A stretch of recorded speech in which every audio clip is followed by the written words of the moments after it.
Selamat malam, Romo, Ramani, Bapak Ibu yang berbahagia. Semoga cahaya Tiratana selalu bersemi di dalam hati kita.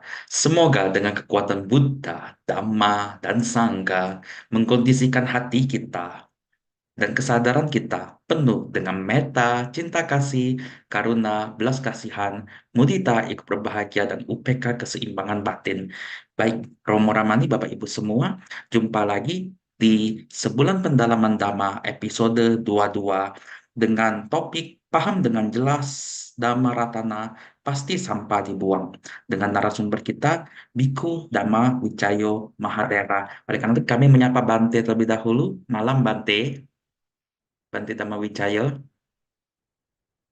ya Mari kita suaranya. bersama dengan mendapatkan sinar kebijaksanaan dalam batin dan pikiran kita bersama. Baik Bante, Eh, Sadu Bante.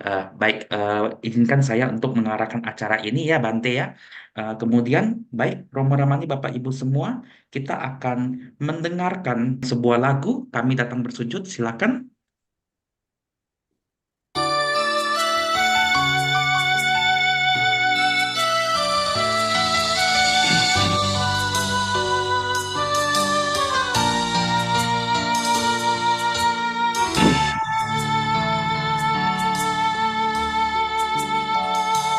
Duhai junjungan kami, Sang Buddha nan terpuji, kami datang bersujud padamu untuk berbakti. Hati tentram dan damai, tiada kebimbangan, merenungi namamu yang agung dan mulia, menghayati namamu yang luhur dan mulia.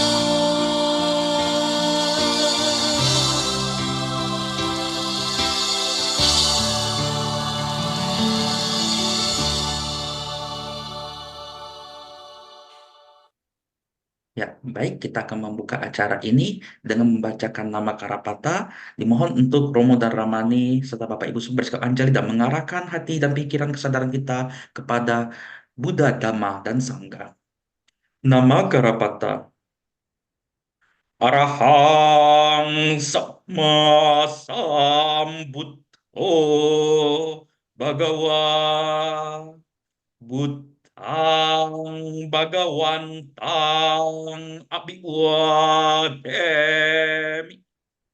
Sang Bhagawa yang Maha Suci, yang telah mencapai penerangan sempurna, aku bersujud di hadapan Sang Buddha, Sang Bhagawa. Swakato Bhagavata Dhammo Dhammang Namasami. Dhamma telah sempurna dibabarkan oleh Sang Bhagawa. Aku bersujud di hadapan Dhamma. Supatipanno Bhagavato Sawaka Sangho Sanghang Namami. Sangga siswa Sang Bhagawa telah bertindak sempurna. Aku bersujud di hadapan Sangga. Baik, kita akan masuk ke Pancasila Aradana. Permohonan 5 sila. Maiyang Bante Tisarane Nasaha Pancasila Niyacama Dutiyampi Mayang Bante Tisarane Nasaha Pancasila Niyacama Tatiyampi Mayang Bante Tisara Nekna Saha Pancasila niacam.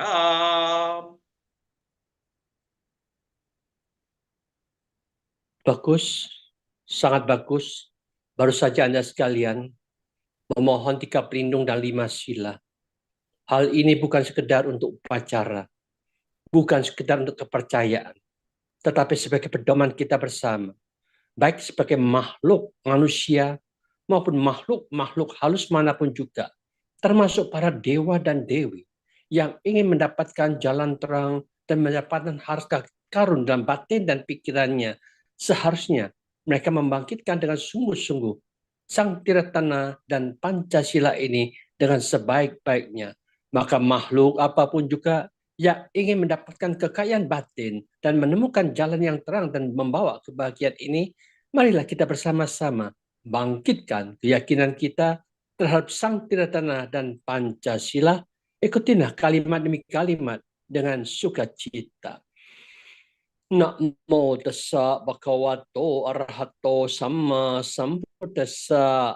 Namo tassa bhagavato arahato sama sambuddhassa. Namo tassa bhagavato arahato sama sambuddhassa. Namo tassa bhagavato arahato sama sambuddhassa.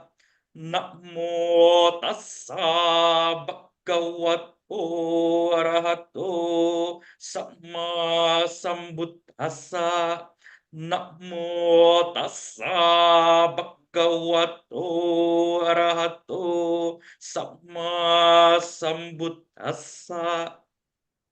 Buddhang saranang gacchami. Buddhang saranang gacchami.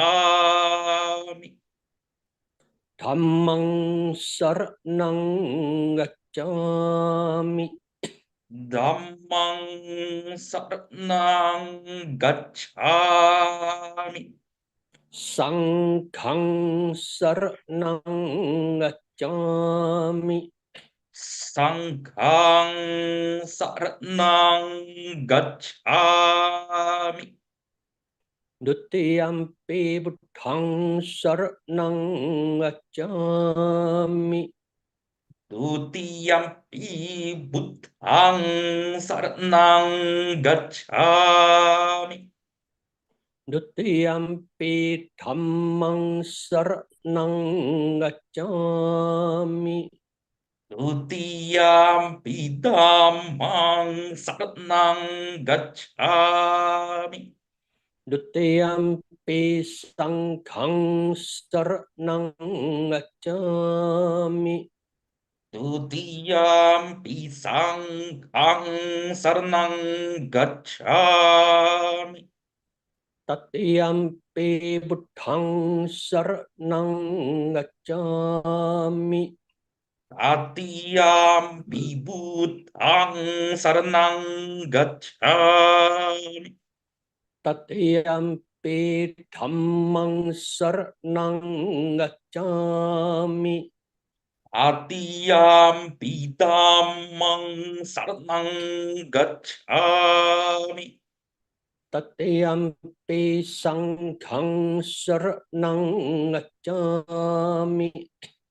Tatiyampi sanghang saranang gacchami. Panatipata viramani sikappadang samadhiyami. Anatipata weramani sikkhapadang samadhiyami. Adinadana veramani sikappadang samadhiyami. Adinadana weramani sikkhapadang samadhiyami. Kameshu miccachara veramani sikappadang samadhiyami. Ame sumi acara, werak makni sikapadang samadhyami. Musawadah wirakmani sikapadang samadhyami. Musawada werak makni sikapadang samadhyami. Suramiraya maccapamadatthana wirakmani sikapadang samadhyami. Surame Japamadhatana Werakmani Sikapadang Samadhyami. Dengan demikian lengkap sudah ketika pelindung telah kita peroleh dan sila telah kita perbaharui. Makhluk manapun juga yang memiliki keyakinan yang mantap dan kokoh terhadap Sang Tiratana dan memiliki ucapan dan perbuatan yang benar dan baik, mereka itulah telah mendapatkan jaminan jalan terang dan pembawa kebahagiaan akan menjadi milik kita bersama. Maka dari itu, mulai saat ini dan seterusnya, tugas dan kewajiban kita bersama hanya menjaga dan merawat pikiran ini tetap jernih, hening, tenang, damai, dan selalu bahagia. Laksanakan tugas yang agung dan mulia ini dengan sebaik-baiknya. Ikmani Pancasika Padani Silena Sukating Yanti Silena Poka Sampada Silena Niputing Yanti Tasma Silang Wiso Ta Ye. Bante satu satu satu. Ya, baik Anumanana Bante. Berikutnya kita akan langsung masuk ke pembacaan Dhammapada oleh Ibu Tari. Oleh karena itu silakan. Dhammapada Sahasawaga Syair 109. Abhiwadanasi Lisa Nicang Buddha Paja Ino Cataro Dhamma Wadanti Ayuwano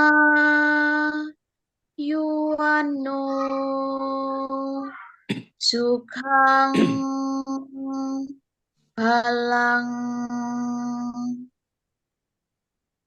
Ia yang selalu menghormat dan menghargai orang yang lebih tua, kelak akan memperoleh 4 hal, yaitu umur panjang, kecantikan, kebahagiaan, dan kekuatan.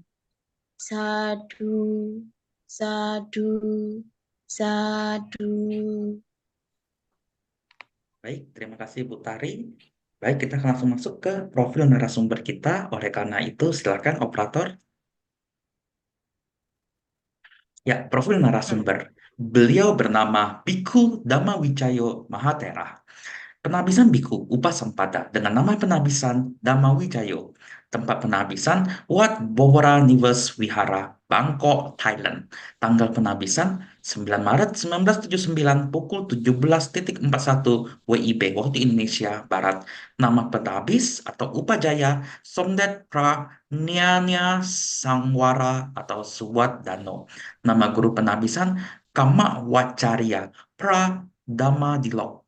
Nama guru pembimbing atau Anusana Wacarya Pradep Kavi. Beliau sebagai perintis dan founder Dhamma Televisi Analog yang sudah mengudara sejak tahun 2006 dengan pemancar televisi tersebar di beberapa kota Jawa Timur, di antaranya Malang Raya, Kediri, Madiun. Untuk informasi lengkapnya, bisa mengunjungi www.damaweb.tv dan YouTube Dhamma Web ya di sini ya. Ya, YouTube Dhamma Televisi. Ya, oleh karena itu kita akan langsung menyambut Bante Dhamma Wijaya Mahatera dengan topik paham dengan jelas Dhamma Ratana pasti sampah dibuang. Ya, silakan Bante. Selamat malam Bante. Pasti sehat dan bahagia selalu ya Bante ya. Ya, selalu bahagia semuanya. Sukihoto, Namo Buddhaya semuanya. Namo Semoga kita Buddhaya. semua berbahagia selalu untuk mendapatkan sinar kebijaksanaan dalam batin dan pikiran kita bersama. Maka dari itu sebelumnya, marilah kita bersama-sama memberikan penghormatan terhadap dhamma yang telah dibabarkan oleh Sang Buddha karena beliau telah mencapai kesempurnaan atas usaha beliau sendiri. Namo tassa bhagavato arahato samma sambuddhassa. Namo tassa bhagavato arahato samma sambuddhassa. Namo tassa bhagavato arahato samma sambuddhassa. Dhamma Sang Buddha diajarkan atau tidak ajarkan tetap sama seperti itu. Karena sesungguhnya dhamma yang murni itu berada tepat di dalam batin dan pikiran kita bersama. Kita tahu pikiran kita kacau atau tenang. Kita juga tahu pikiran kita benar atau salah. Kita tahu pikiran kita gelap atau terang. Maka dengan demikian inilah dhamma ada atau tidak ada. Sang Buddha mengajarkan kebenaran itu. Kebenaran itu tetap berproses sebagaimana kewajaran itu sendiri.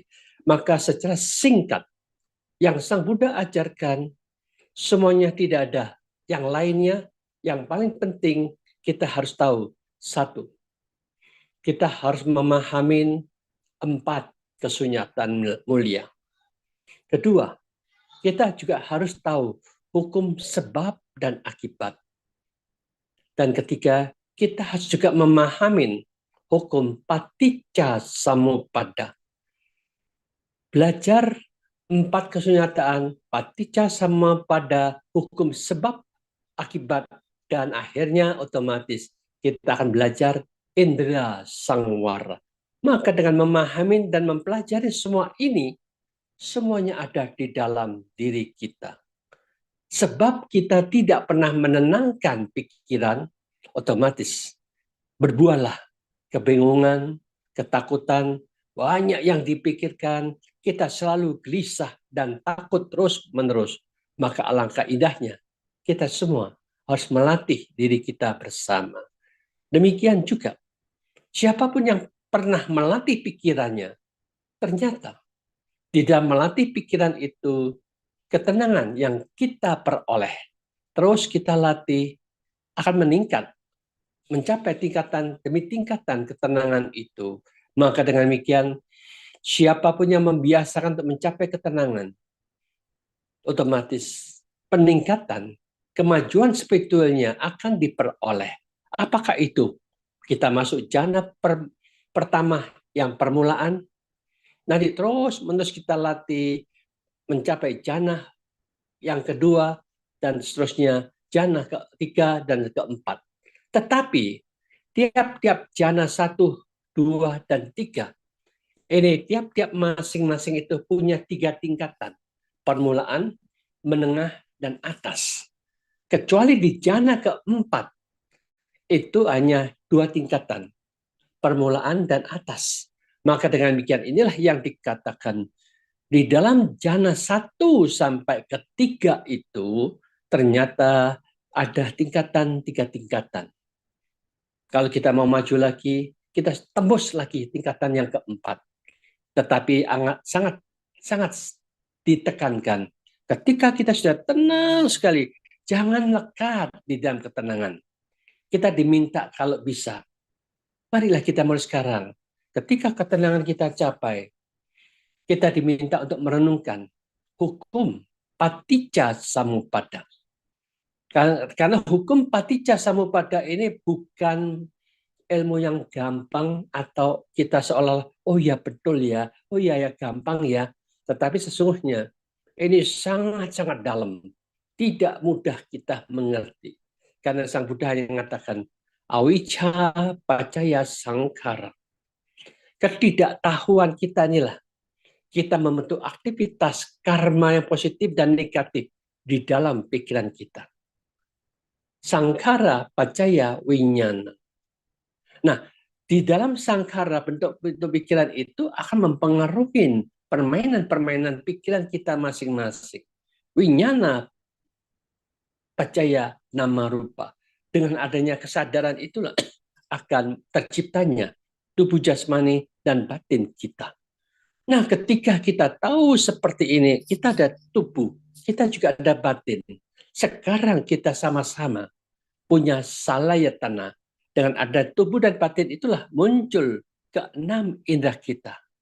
Nah, disinilah keenam indera ini terjadi kontak. Ketika terjadi kontak, itulah timbulnya perasaan. Perasaan yang akan menimbulkan nafsu keinginan. Nafsu keinginan apa? Nafsu keinginan kita ingin melihat sesuatu yang menyenangkan, kita ingin mendapatkan berulang-ulang yang kita senangkan itu. Kita juga melihat sesuatu yang tidak menyenangkan, kita maunya tidak melihat. Tetapi itu sudah terjadi. Kita pasti mendapatkan sesuatu yang menyenangkan, juga tidak menyenangkan dengan penglihatan, pendengaran, hidung kita, bau harum maupun bau busuk, makanan yang enak atau tidak enak, mungkin panas atau dingin, kita selalu alamin semua itu karena terjadinya tubuh jasmani dan batin kita. Itulah yang dikatakan nanti timbul perasaan, penilaian yang enak, tidak enak. Jadi timbullah kekecewaan, ketakutan, kecemasan, penderitaan, dan terus-menerus kita tidak pernah tenang dan damai karena kita terpengaruh oleh sensasi demi sensasi kita. Maka dari itulah kita harus paham bahwa kita diminta oleh Sang Buddha, marilah kita mulai saat ini dan seterusnya berusaha untuk menjaga pikiran kita. Bagaimana kita bisa menjaga pikiran kita terhadap sensasi apapun juga melalui mata, telinga, hidung, mulut, tubuh, dan pikiran kita ini. Bisakah kita tetap menjaga dhamma yang murni? Dhamma yang murni itulah yang dikatakan pikiran yang keluar melalui keenam indera kita akan mengotori batin dan pikiran kita. Karena dikatakan akandu kehi kilesehi. Tamu-tamu yang datang melalui keenam indera itu sebagai tamu yang akan mengotori batin dan pikiran kita. Karena apa begitu? Kita tahu citang papasarang pada mulanya. Batin dan pikiran kita itu terang benderang. Tetapi ada kesalahan diri kita masing-masing. Banyak hal-hal yang negatif itu masuk melalui kelima indera kita dan menjadi tamu dan batin dan pikiran kita. Kita tidak mampu mengolah dengan tepat. Akhirnya mengotori batin dan pikiran kita yang seperti itu. Maka dengan itulah yang dikatakan, marilah kita bersama-sama memahami bahwa bagaimana kita menggunakan mata ini, apakah kita masih menggunakan mata dengan wicca atau awicca. Kalau awicca, kita tidak tahu bagaimana cara yang tepat arah, tepat gunanya, tepat manfaat dengan mata kita. Maka itu kita harus belajar. Karena Sang Buddha hanya mengatakan, marilah kita dengan jujur, dengan sungguh-sungguh memahami kenyataan apa yang kita gunakan dalam hidup ini, waktu kita banyak menuju ke arah negatif atau ke arah positif. Kalau kita ke arah negatif lebih banyak, berarti mata kita melihat sesuatu yang negatif. Apakah itu kita sering melihat pembunuhan, perampokan, pencurian, peperangan, korupsi, pemerkosaan, dan macam-macam hal-hal negatif itu kita lihat terus. Tapi kita tidak sadar itu negatif untuk batin dan pikiran kita. Maka dengan demikian inilah yang dikatakan, marilah kita sadar, memiliki bagaimana kita bisa menghentikan penderitaan kita, ternyata lenyapkanlah semua ketidaktahuan itu. Supaya kita tahu di dalam batin kita, supaya kita tidak terkontaminasi oleh pengotor-pengotor itu bagaimana? Supaya melenyapkan semua tubuh kita, melenyapkan semua batin kita, seolah-olah kita menjadi sesuatu yang lain, tidak mau dimasukin oleh sampah-sampah itu, supaya apa? Supaya batin kita yang pada mulanya terang benderang itu, yang tetap jernih, yang tetap hening, yang tetap damai, tidak dikontaminasi oleh pengotor-pengotor yang sering kita hadapin bersama. Maka dengan demikian inilah yang dikatakan Sang Buddha sangat-sangat luar biasa. Kita juga diajarkan jangan bergaul dengan mereka yang kurang bijaksana. Termasuk biku-biku juga ada yang tidak bijaksana. Jangan kita nanti berbicara dengan percaya sekali. Kalau guruku seorang biku, pasti aku tidak akan salah jalan. Sorry, kita lihat di zaman Sang Buddha aja ada seseorang yang berguru sama Dewa Datta. Siapakah Dewa Datta? Kita tahu, Dewa Datta itu beliau memiliki kesaktian, kehebatan, kemampuan di dalam kebatinan yang luar biasa, tetapi dia belum suci. Lalu mengajak siapa itu? Pangeran untuk menjadi pendukung dia dalam kehidupan seorang biku, supaya dia mampu membunuh ayahnya, dan akhirnya jika dia ingin membunuh ayah Sang Buddha, supaya dia ini membunuh ayah jadi raja, ketika dia juga membunuh Sang Buddha, dia juga mau jadi pemimpin dari kelompok pimpinan biku sangha. Jadi dengan demikian inilah keserakahan mereka, nafsu birahinya, ingin berkuasa. Jadi dengan demikian ini kita tetap harus hati-hati, walaupun dia seorang biku. Karena kita juga tahu, banyak mereka, seorang biku juga berusaha untuk mencari umat-umatnya menjadi CIA, memberikan informasi apa saja yang dia bicarakan terhadap saya. Kalau kita tidak melakukan sesuatu kejahatan, kita tidak perlu mencari orang-orang menjadi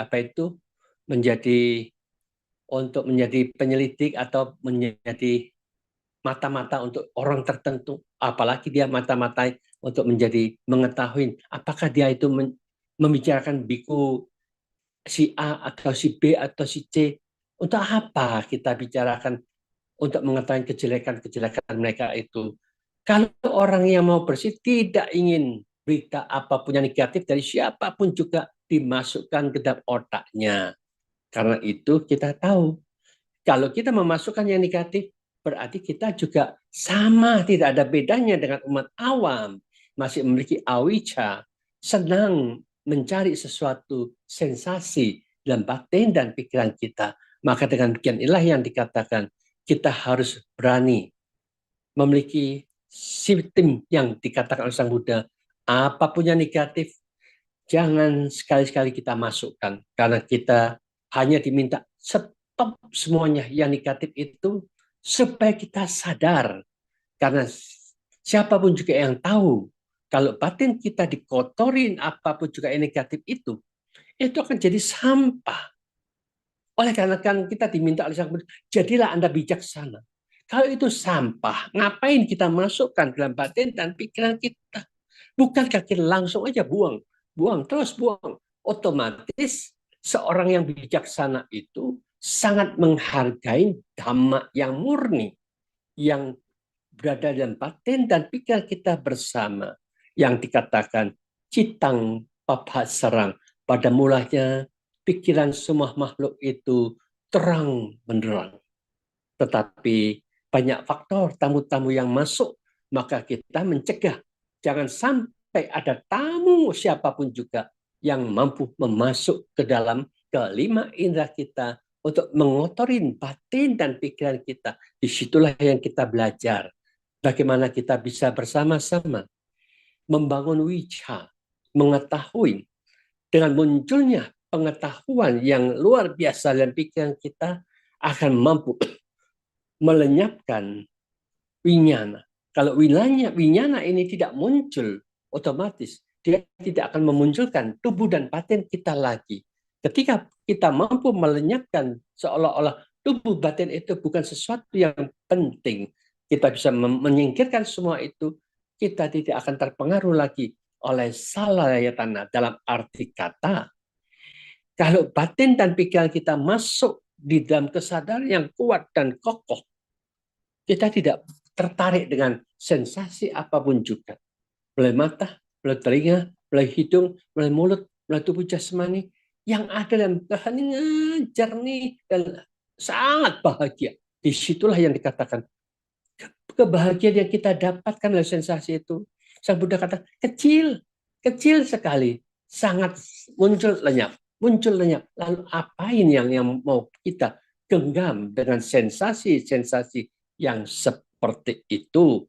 Maka dengan demikian inilah yang dikatakan ketika kita sudah mampu memotong semuanya, tidak terpengaruh oleh keenam indera kita, tidak ada sensasi yang kita hadapin semuanya, tetapi kita sangat-sangat tertarik dengan untuk menjaga berlian ini tetap cemerlang, tetap terang benderang. Disitulah yang dikatakan bahwa dengan memiliki wicca yang begitu cemerlang terus-menerus dan batin kita yang sudah terbiasa di dalam kejernihan, kebersihan, keheningan yang murni, tidak ada pengotor, tidak ada apapun yang menyebabkan kekotoran-kekotoran lagi. Di sanalah yang dikatakan apa yang Sang Buddha ajarkan di dalam hukum Paticca Samuppada itu, kita tahu ketika awicca muncul, itu yang membuat kita mendita. Karena tanpa kita sadarin, banyak faktor, sampah-sampah kita masukin, dari kita mendita dengan sampah itu. Tetapi ketika kita mampu melenyapkan ketidaktahuan itu, dengan tahu dengan jelas akan batin dan pikiran kita dengan jernih, hening, tenang, dijaga terus seperti itu, di sanalah yang dikatakan kita menjadi pemenang yang mampu menjaga keenam indera ini dengan tepat arah, tepat guna, tepat manfaat akan kita peroleh. Maka dengan demikian inilah yang dikatakan, di saat-saat kita melatih meditasi, jangan melekat. Jangan melekat dengan jana keempat yang begitu tenangnya. Tetapi marilah gunakan kekuatan jana keempat itu untuk merenungkan dengan jelas. Apakah benar? Apapun yang kita lihat itu sesungguhnya hanya gelombang sinar yang masuk melalui mata kita. Ketika ada sinar yang memantulkan benda itu masuk ke mata kita, ini sesungguhnya hanya gelombang sinar saja. Lalu ini juga masuk ke saraf-saraf, ke otak kita, itu juga gelombang elektrik. Lalu semuanya lenyap. Maka memahami seperti ini, kita tidak terikat dengan apapun yang kita lihat.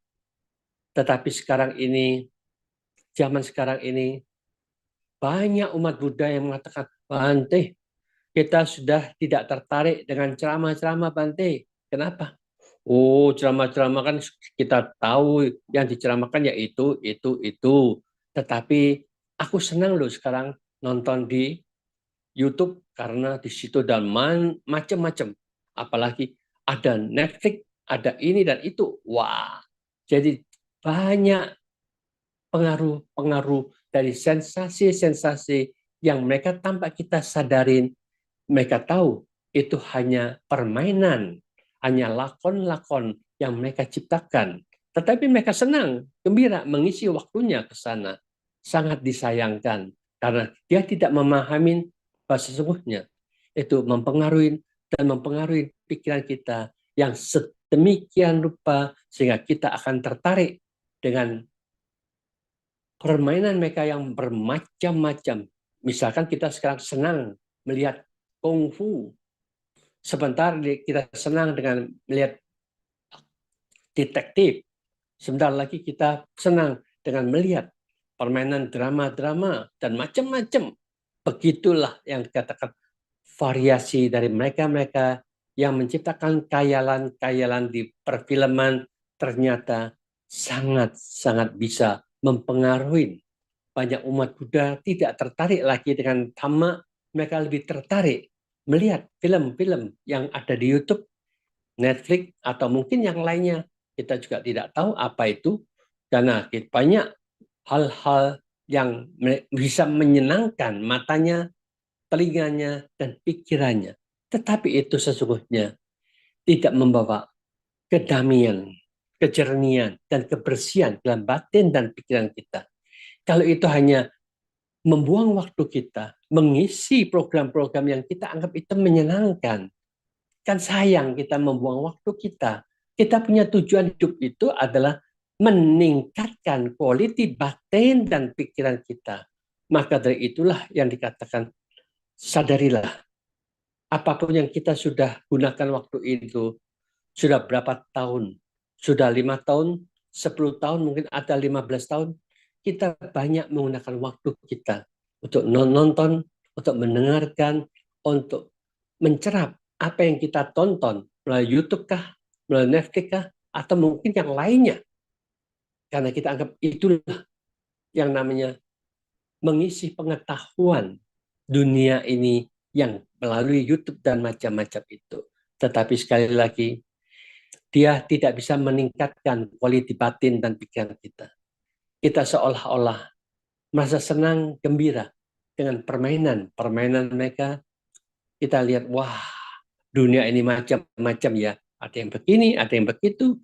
Begitulah, tanpa kita sadari, kita dipermainkan oleh permainan pikiran mereka untuk masuk ke dalam mempermainkan pikiran kita sendiri. Akhirnya, kalau situ permainan, ini juga permainan dalam pikiran kita. Lah, kapan kita mendapatkan ketenangan? Di sinilah yang dikatakan, ketenangan itu adalah berlian yang sangat berharga. Tetapi tanpa kita sadarin, kita dapat permainan yang mengotori batin dan pikiran kita. Akhirnya batin kita jadi keruh. Batin kita tidak begitu cemerlang lagi. Disitulah yang dikatakan sangat-sangat disayangkan bahwa kita terpengaruh dengan hal-hal yang seharusnya kita pahamin bahwa itu bukan yang kita harapkan. Kita semua mengharapkan bagaimana kita tetap memiliki pikiran yang jernih, pikiran yang hening, pikiran yang penuh dengan kedamaian, sehingga kita bisa mengkondisikan pikiran ini makin lama, makin maju, makin berkembang, makin mendapatkan kemajuan, selalu belajar bagaimana kita menggunakan mata kita, supaya kita tidak terpengaruh itu bagaimana. Supaya kita tetap batinnya itu jernih dan damai itu bagaimana. Disitulah yang dikatakan perenungan demi perenungan yang harus kita bangkitkan. Demikian juga kita punya telinga. Pernahkah kita merenungkan bahwa sesungguhnya apapun yang kita dengarkan, itu semua itu ada hanya gelombang suara yang masuk melalui telinga kita. Dan ketika masuk ke dalam syaraf-syaraf, dia itu hanya gelombang elektrik. Semuanya yang masuk ke otak juga sama, gelombang elektrik saja. Dan akhirnya kita menilai. Menilai yang bagaimana? Menilai ya, loh, dia kok bicara begini, dia kok bicara begitu. Penilaian-penilaian itulah yang mengatakan mungkin dia menyinggung kita. Mungkin dia mengata-ngatain kita dengan kasar. Mungkin kita mendengarkan dia mengfitnah kita. Disitulah aku difitnah, aku dicaci maki, aku disalahkan. Nah, disitulah yang dikatakan. Apa yang Sang Buddha katakan, siapapun punya pikiran, dia mencaci makiku, dia menghinaku, dia mengata-ngatain kata kasar denganku. Di mana ada konsep aku di dalam diri kita, Di situ kebencian, kemarahan, penderitaan tidak pernah lenyap di dalam pikirannya. Kita semua tidak mau terbakar, kita tidak mau menderita, tetapi kita semua ingin mendapatkan kedamaian, keheningan, kejernihan. Lalu bagaimana semua ini bisa kita dapatkan? Maka dari itulah yang dikatakan, awija ketidaktahuan tidak mengolah gelombang-gelombang suara itu, sehingga kita juga tidak tahu bagaimana mengolah pikiran kita, sehingga dengan mikir wajar. Kita dongkol, kita benci, kita tidak senang dengan kata-kata mereka. Di sanalah yang dikatakan, sesungguhnya ketidaktahuan itulah sumber pembawa penderitaan kita, baik melalui mata, baik melalui telinga, maupun baik melalui pikiran kita sendiri. Alangkah indahnya kalau kita bisa memisah-misahkan, mempelajari dengan jelas, dengan sungguh-sungguh, dengan tertata rapi, untuk menguraikan, menganalisa dengan secara tepat. Itu bagaimana? Di sanalah yang dikatakan, sejak 2600 tahun yang lalu, Sang Buddha itu sungguh-sungguh luar biasa. Kita diminta untuk menganalisa, kita diminta untuk menyelidiki ke tubuh jasmani kita, dipisah-pisahkan dari semua unsur-unsur, unsur padat, unsur cair, unsur panas, unsur udara. Dari semuanya dipisah-pisahkan, ternyata tidak ada satupun yang dikatakan dari tubuh kita itu sebagai ini adalah tubuhku yang sesungguhnya. Tidak ditemukan aku di sana. Demikian juga kita diminta untuk menyelidiki perasaan itu apa. Perasaan itu hanya perasaan senang, tidak senang, dan netral. Apakah ini perasaan yang menyenangkan itu milikku? Kalau memang perasaan menyenangkan itu milikku, kita semua maunya, perasaan, jadilah engkau selalu muncul ya, yang menyenangkan, yang membahagiakan untuk diriku. Dia tidak akan mengikuti perintah kita. Demikian juga memori kita.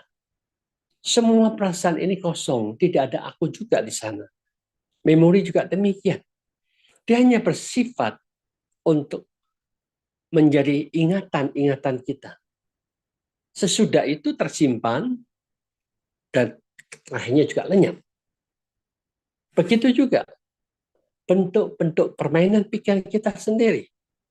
Kita banyak yang dipikirkan, banyak masalah yang di luar. Tapi tanpa kita sadarin, kita juga mencari masalah terus. Tiap hari kita nonton berita, itu masalah masuk melalui mata kita, melalui telinga kita. Kita juga nonton film-film.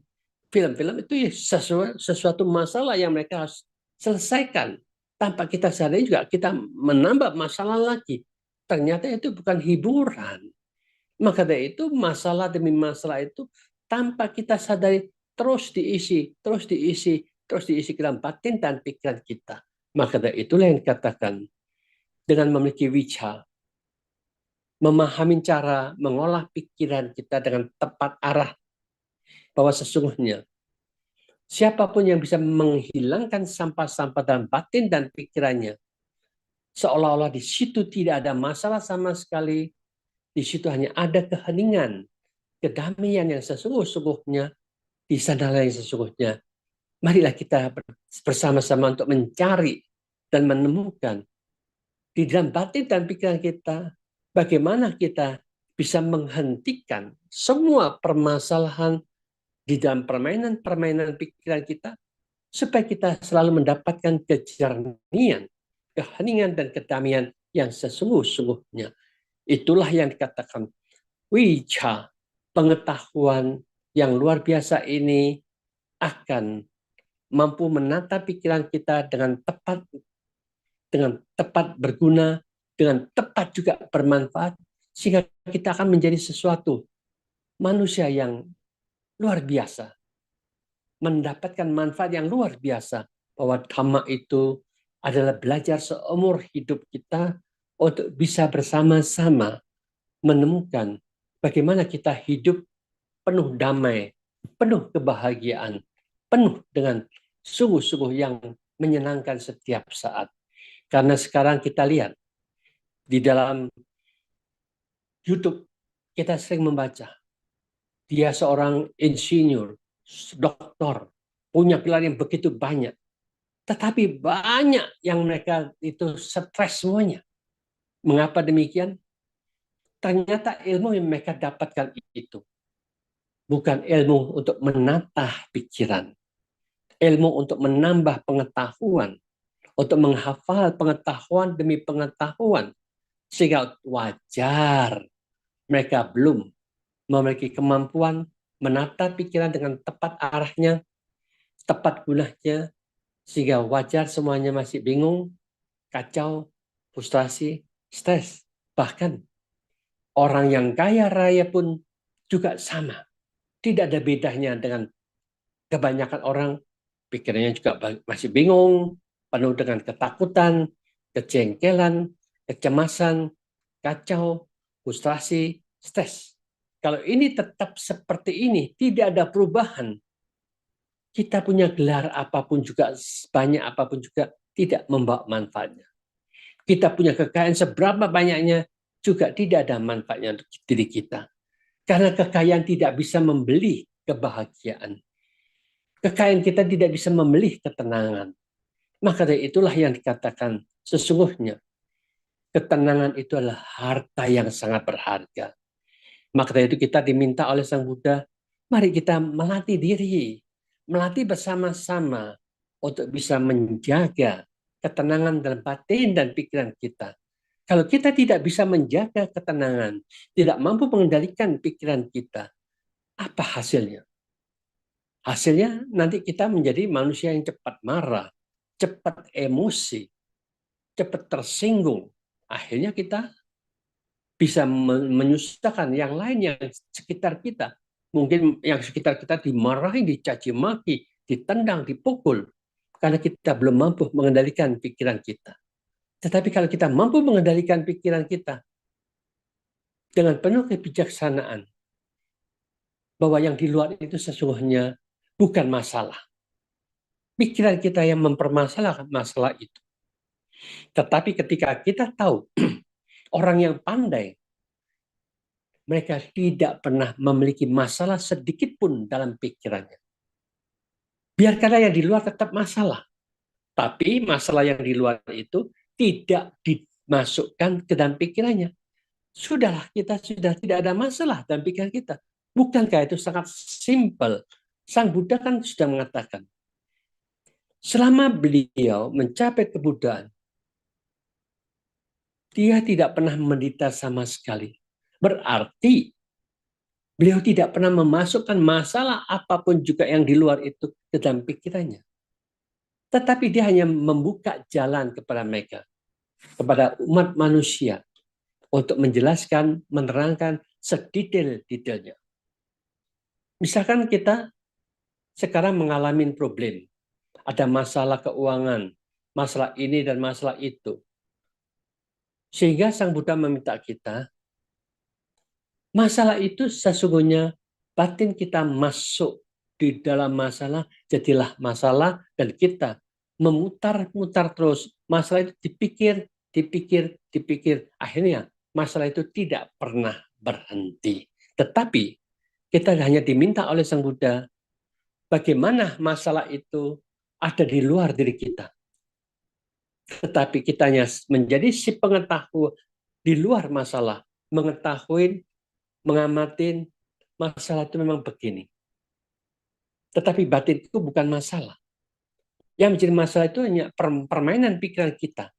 Kalau kita bisa masuk dalam kesadaran dan tidak kecemplung dalam permainan pikiran kita, sesungguhnya disitulah sekedar tahu ada permainan pikiran, tapi batinku yang tenang dan damai tidak mau kecemplung dalam permainan pikiran itu sehingga tidak mempermasalahkan, otomatis kita tidak kecemplung dalam permainan dunia yang ingin mencari masalah supaya kita stres, supaya kita menderita. Di sanalah yang dikatakan banyak orang ingin membuat kita menderita, tetapi kita mampu mengatur pola berpikir kita sehingga ketenangan, kedamaian itu akan mencegah kita tidak menjadi menderita, akhirnya batin dan pikiran kita tidak dikeruhin oleh yang lainnya. Di sana lain katakan batin ini tetap jernih, tetap hening, tetap cemerlang. Di sana lain katakan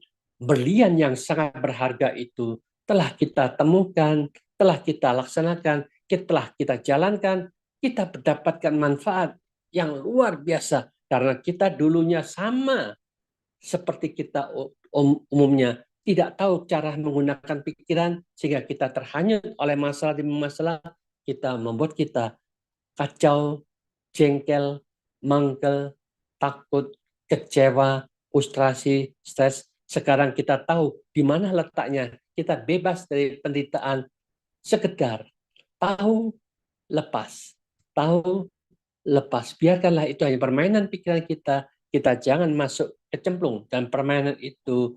Si pengamat hanya tahu saja, biarkanlah pikiran itu tetap berpikir, tetapi kita tidak terhanyut oleh permainan pikiran ini. Inilah yang dikatakan tahu tempat ini yang hening, tenang, damai. Di situlah letak kita harus menempatin semua energi pikiran kita masuk di dalam si pengetahu yang sadar sempurna. Kita tidak akan terhanyut oleh penderitaan apapun juga, sehingga kita semua akan lebih damai dan lebih bahagia. Mudah-mudahan apa yang kita harapkan ini dikatakan, kita memahami, itulah yang dikatakan dhamma yang sangat jernih adalah pikiran kita yang jernih, hening, tenang, itulah berkilau, terang benderang, tidak ada yang bisa mengotori lagi.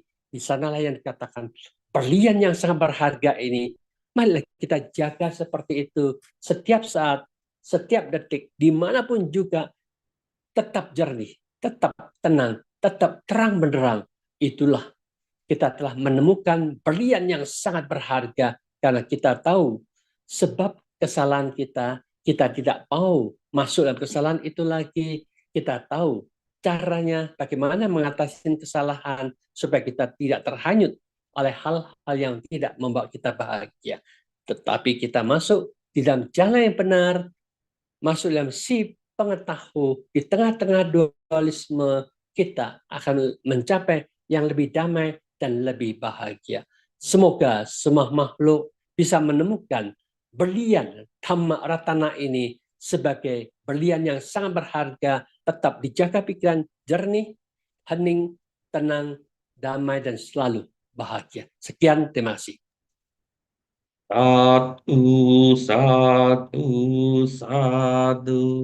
Baik, Bante Dhammawicayo Mahatera, ya uraian hari ini sangat luar biasa ya Bante ya. Bagaimana kita dapat membuang sampah batin di dalam diri kita ya Bante ya. Baik Bante, sekarang kita masuk ke sesi pertanyaan. Bagi yang ingin bertanya dapat ditulis di Zoom atau di YouTube ya. Kita akan masuk ke sesi pertanyaan. Bante, izinkan saya bertanya terlebih dahulu Bante.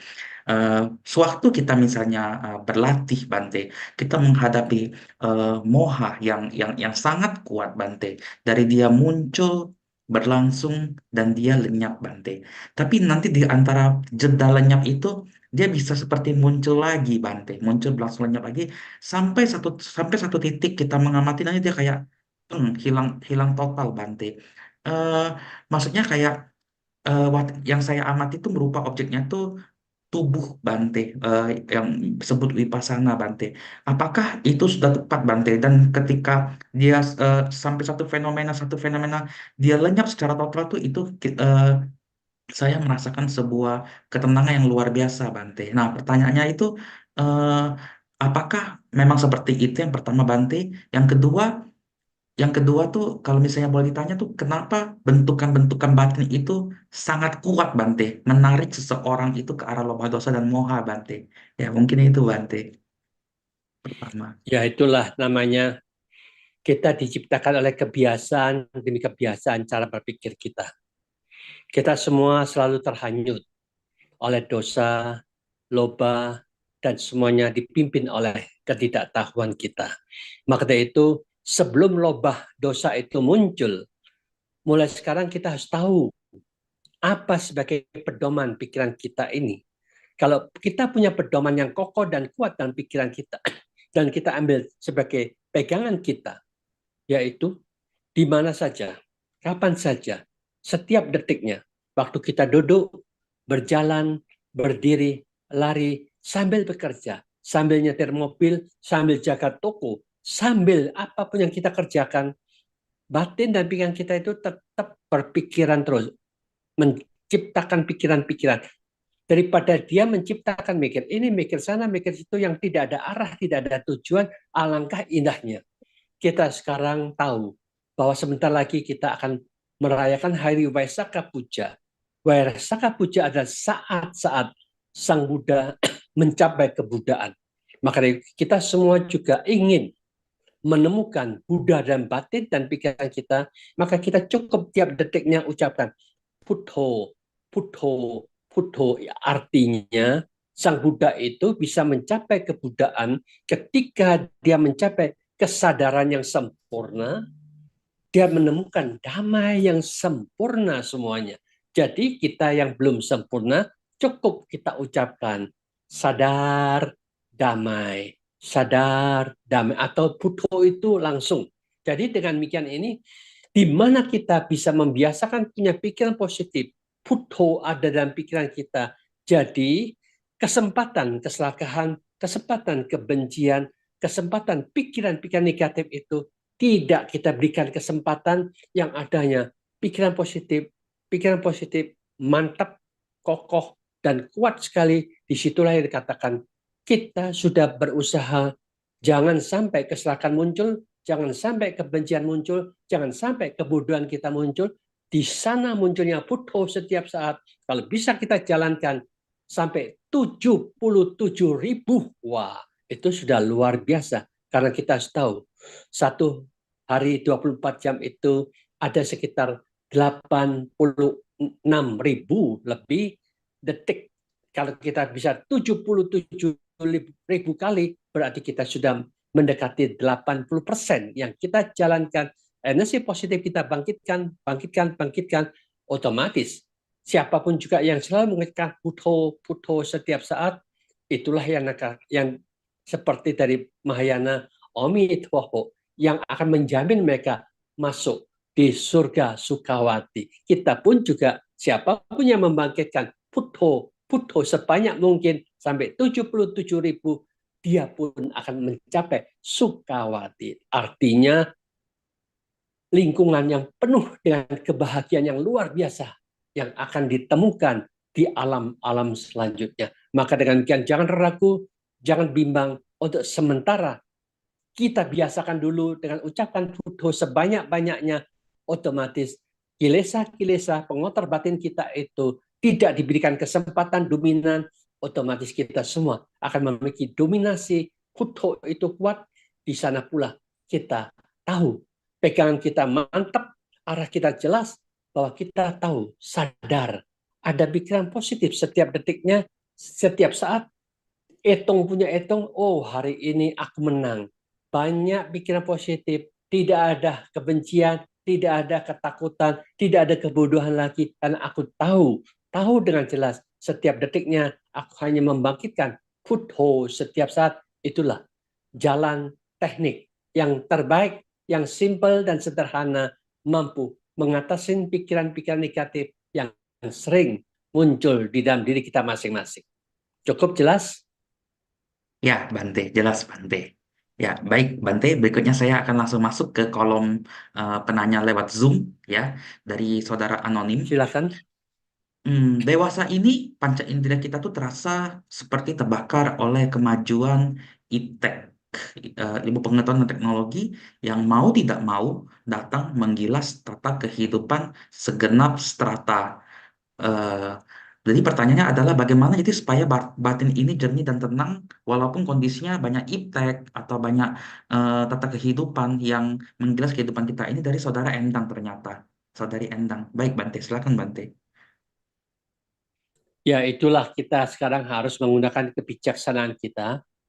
Karena kebijaksanaan itu adalah kita menyeleksi mana yang perlu kita lihat, mana yang perlu kita dengarkan, dan mana yang perlu kita pikirkan.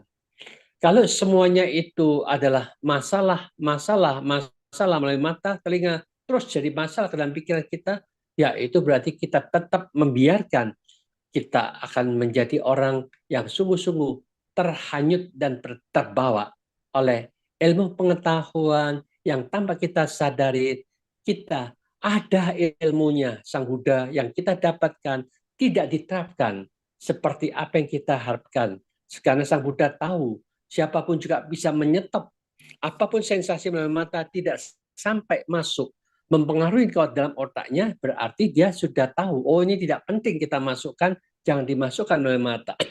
Demikian juga, kita juga harus punya kebijaksanaan, mampu menyetop suara-suara apapun yang tidak ada gunanya, jangan dimasukkan, karena itu akan mengotorin batin dan pikiran kita, buat apa kita mau memasukkan sampah itu.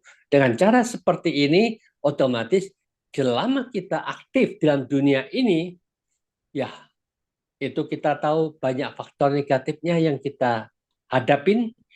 Alangkah indahnya kita sadar seperti itu, sediakanlah waktu kita pulang ke rumah, dalam perjalanan pulang, isilah batin dan pikiran kita hanya mengucapkan Putho, Putho, Putho. Apakah itu setengah jam, apakah itu 1 jam, apakah itu 2 jam, kita tidak tahu. Selama kita hanya ada Putho, Putho setiap saat, berarti kita berusaha untuk menetralisir energi-energi negatif yang ada di kantor kita, di toko kita, di pabrik kita, sudah kita berusaha untuk dibersihkan selama dalam perjalanan pulang. Sampai di rumah, cobalah kita cepat-cepat mandi, bersih-bersihkan badan, lalu kita baca parita, meditasi 1 jam. Nah, dengan demikian itu kita menenangkan gejolak pikiran kita untuk membersihkan batin dan pikiran kita. Sesudah itu kita pergi makan. Ketika kita sudah makan, selesai makan ya cobalah kita meditasi berjalan 1 jam.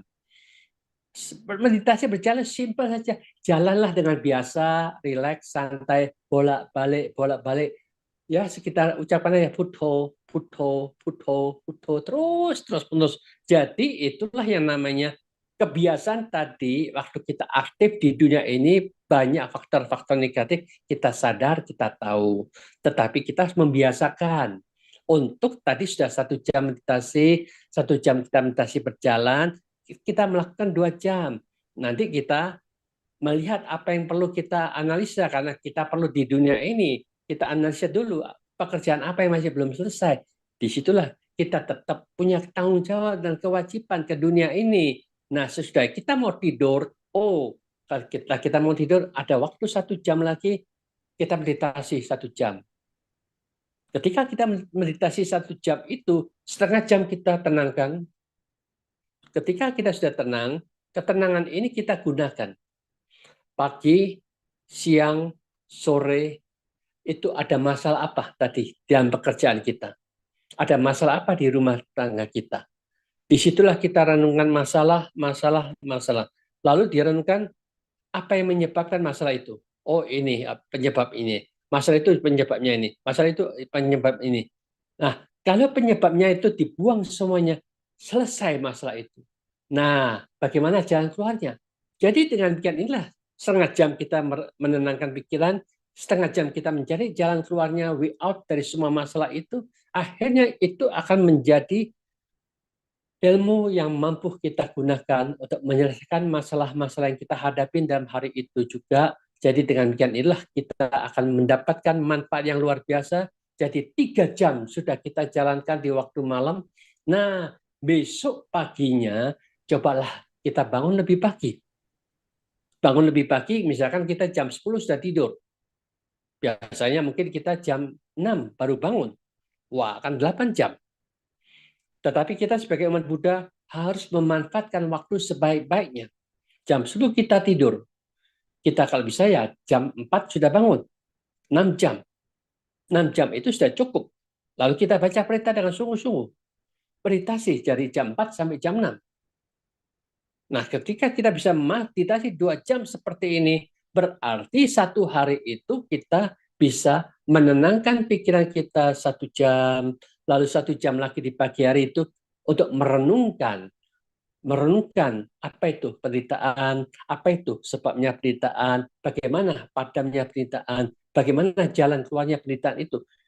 Kita renungkan berkali-kali, disitulah yang kata way out yang akan kita dapatkan itu sangat-sangat bermanfaat. Karena siapapun juga yang sering membangkitkan kebijaksanaan seperti itu akan mampu menyelesaikan problem demi problem yang kita hadapin, yang sebagai pembakar, pengotor yang ada dalam batin dan pikiran kita. Kita tahu caranya untuk mengatasi semua itu dengan tepat arahnya, tepat gunanya. Di sanalah kita dapat manfaat yang luar biasa di dalam Buddha Dhamma, karena Buddha Dhamma ini memang perlu praktek, perlu perenungan, karena pengalaman-pengalaman Anda itu akan menjadi guru yang sejati karena Anda tahu, oh sebabnya ini.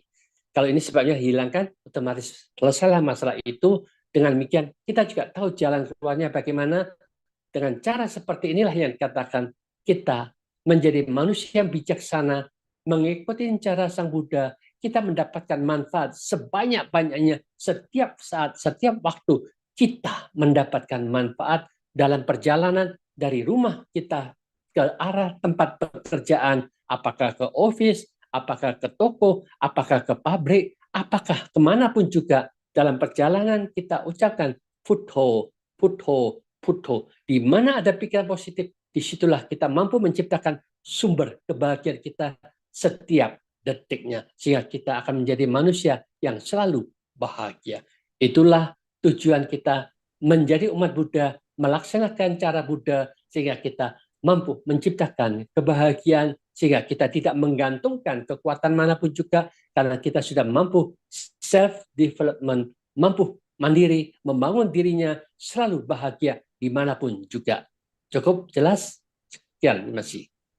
Ya, baik Bante, sangat luar biasa Bante. Di mana pikiran di situ positif, disitulah ada kebijaksanaan, di situ pun juga ada kebahagiaan pastinya Bante ya. Baik, berikutnya pertanyaan dari di sini ada yang raise hand ya, Saudara Upacarika Mewah Subaku. Silakan di open mic-nya dan silakan untuk bertanya.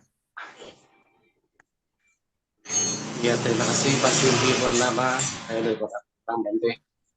Namo Buddhaya, Ya, Bante. silakan. Ini mengenai meditasi Buddha, Bante. Saya kenal meditasi Buddha itu dari Bante Agadipo, Bante. Di era tahun 92 sampai 95 lah gitu ya. Pada saat itu memang saya sedang mengalami banyak masalah sekali gitu, Bante. Tapi pada saat itu Bante Agadipo tadi hanya menyarankan saya untuk membaca saja buku tuntunan daripada meditasi Buddha yang waktu itu kalau nggak salah penuntunnya lah Bante Somdet. Ya akhirnya saya baca-baca dan saya pelajari Bante. Itu ternyata hasilnya memang luar biasa sih. Banyak fenomena-fenomena yang memang begitu langka yang terjadi. Dari mulai pelakaran kasar dari kata Buddha sehingga saya bisa menguasai pada saat itu hanya di dalam hati saja Bante. Jadi kata Buddha itu hanya muncul di dalam hati saja. Pada secara halusnya gitu Bante. Kemudian karena ini menurut saya hatinya sangat kuat Bante pada saat pelapalan Buddha itu di mana seolah-olah kejahatan akal kejahatan itu tidak muncul Bante. Jadi yang dikarantina itu hanya kebaikan saja. Maka pada saat itu di era 90-an itu pada saat itu hujan besar sampai banjir dan ada hal yang pun seolah-olah meledak di kepala saya saja. Rasanya saya tidak kaget gitu. Tidak terasa kaget Bante. Karena sati dari pelaparan kata Buddha. Pertanyaan saya, apakah untuk pelapalan ini kata Buddha, meditasi Buddha, itu apakah masuk dalam vipassana Bante? Apakah gabungan anapanasati dengan vipassana saja Bante? Iya, oke. Jadi kita begini ya, memang bagus. Jadi kita kan sudah tahu manfaatnya yang sangat luar biasa. Jadi kita tidak perlu bicara apakah ini samatha atau apakah ini juga termasuk vipassana atau kedua-duanya. Yang penting apa yang Sang Buddha ajarkan itu jalankan, bisa menghentikan kejahatan. Kita diajak untuk membangkitkan ke sebanyak-banyaknya energi yang positif dengan mengucapkan Buddho itu juga sangat-sangat bagus. Demikian juga ada pengalaman saya waktu ketemu umat-umat. Pada satu saat saya ketemu satu umat, pas dia membawa cucunya. Nah, cucunya ke satu kamar di situ, loh, ngomong sama emaknya, mak, di sini kok ada setan-setan ya, bentuknya seperti ini, seperti itu. Menakutkan tuh, mak, di sini kamar ini ada setannya. Akhirnya neneknya bilang, Bante, cucu saya ini sejak umur kecil itu sering nangis, terus nangis, terus ya kita tidak tahu apa yang menyebabkan sehingga dia minta dideketin oleh papanya atau mungkin mamanya atau mungkin siapa saja menggendong untuk melindungi gitu. Mungkin dia bisa melihat makhluk-makhluk halus sejak kecil. Ketika dia bisa bicara, selalu membicarakan masalah setan lah, ghost lah, macam-macam. Nah, oh begitu. Lalu saya panggil si Nyonya, Nyo sini. Kamu kalau melihat setan-setan itu senang enggak? Oh, setan-setan jijik Bante, menakutkan, tidak ada yang bagus. Aku enggak senang lihat. Kalau gitu, kamu mau tidak melihat sama sekali? Mau Bante. Oke, gini ya. Mulai sekarang hafalin ya. Ucapan ini ya, ikutin ya Bante ya. 9 kali ya. Puto, Tamo, Sangho. Puto, Tamo, Sangho. 9 kali ya ucapan. Diikutin. Nah, sudah ya. Coba kamu sekali lihat ke kamar itu yang kamu tadi lihat ada setan. Loh, kok enggak ada ya? Enggak ada setannya. Ya, dilihat begitu enggak ada setannya. Lalu maknya tanya, loh setannya kemana? Oh, setannya ke mall, mak. Jadi anak-anak cucu itu kan semuanya kemana? Diajak ke mall, ke mall. Jadi akhirnya dia yang ingatnya ke mall. Ya toh? Anak kecil kan nggak bisa apa-apa. Ilmunya ya sesuai dengan kebiasaan dia ke mall. Jadi ini menunjukkan siapapun juga yang ingin bisa terbebaskan dari gangguan-gangguan makhluk-makhluk halus, cukup kita ucapkan Buddho, Dhammo, Sangho sebanyak-banyaknya. Kalau kita bisa melakukan ini, kita punya batin lebih tinggi, otomatis yang tadinya kita rendah sama dengan mereka, otomatis kita bisa melihat.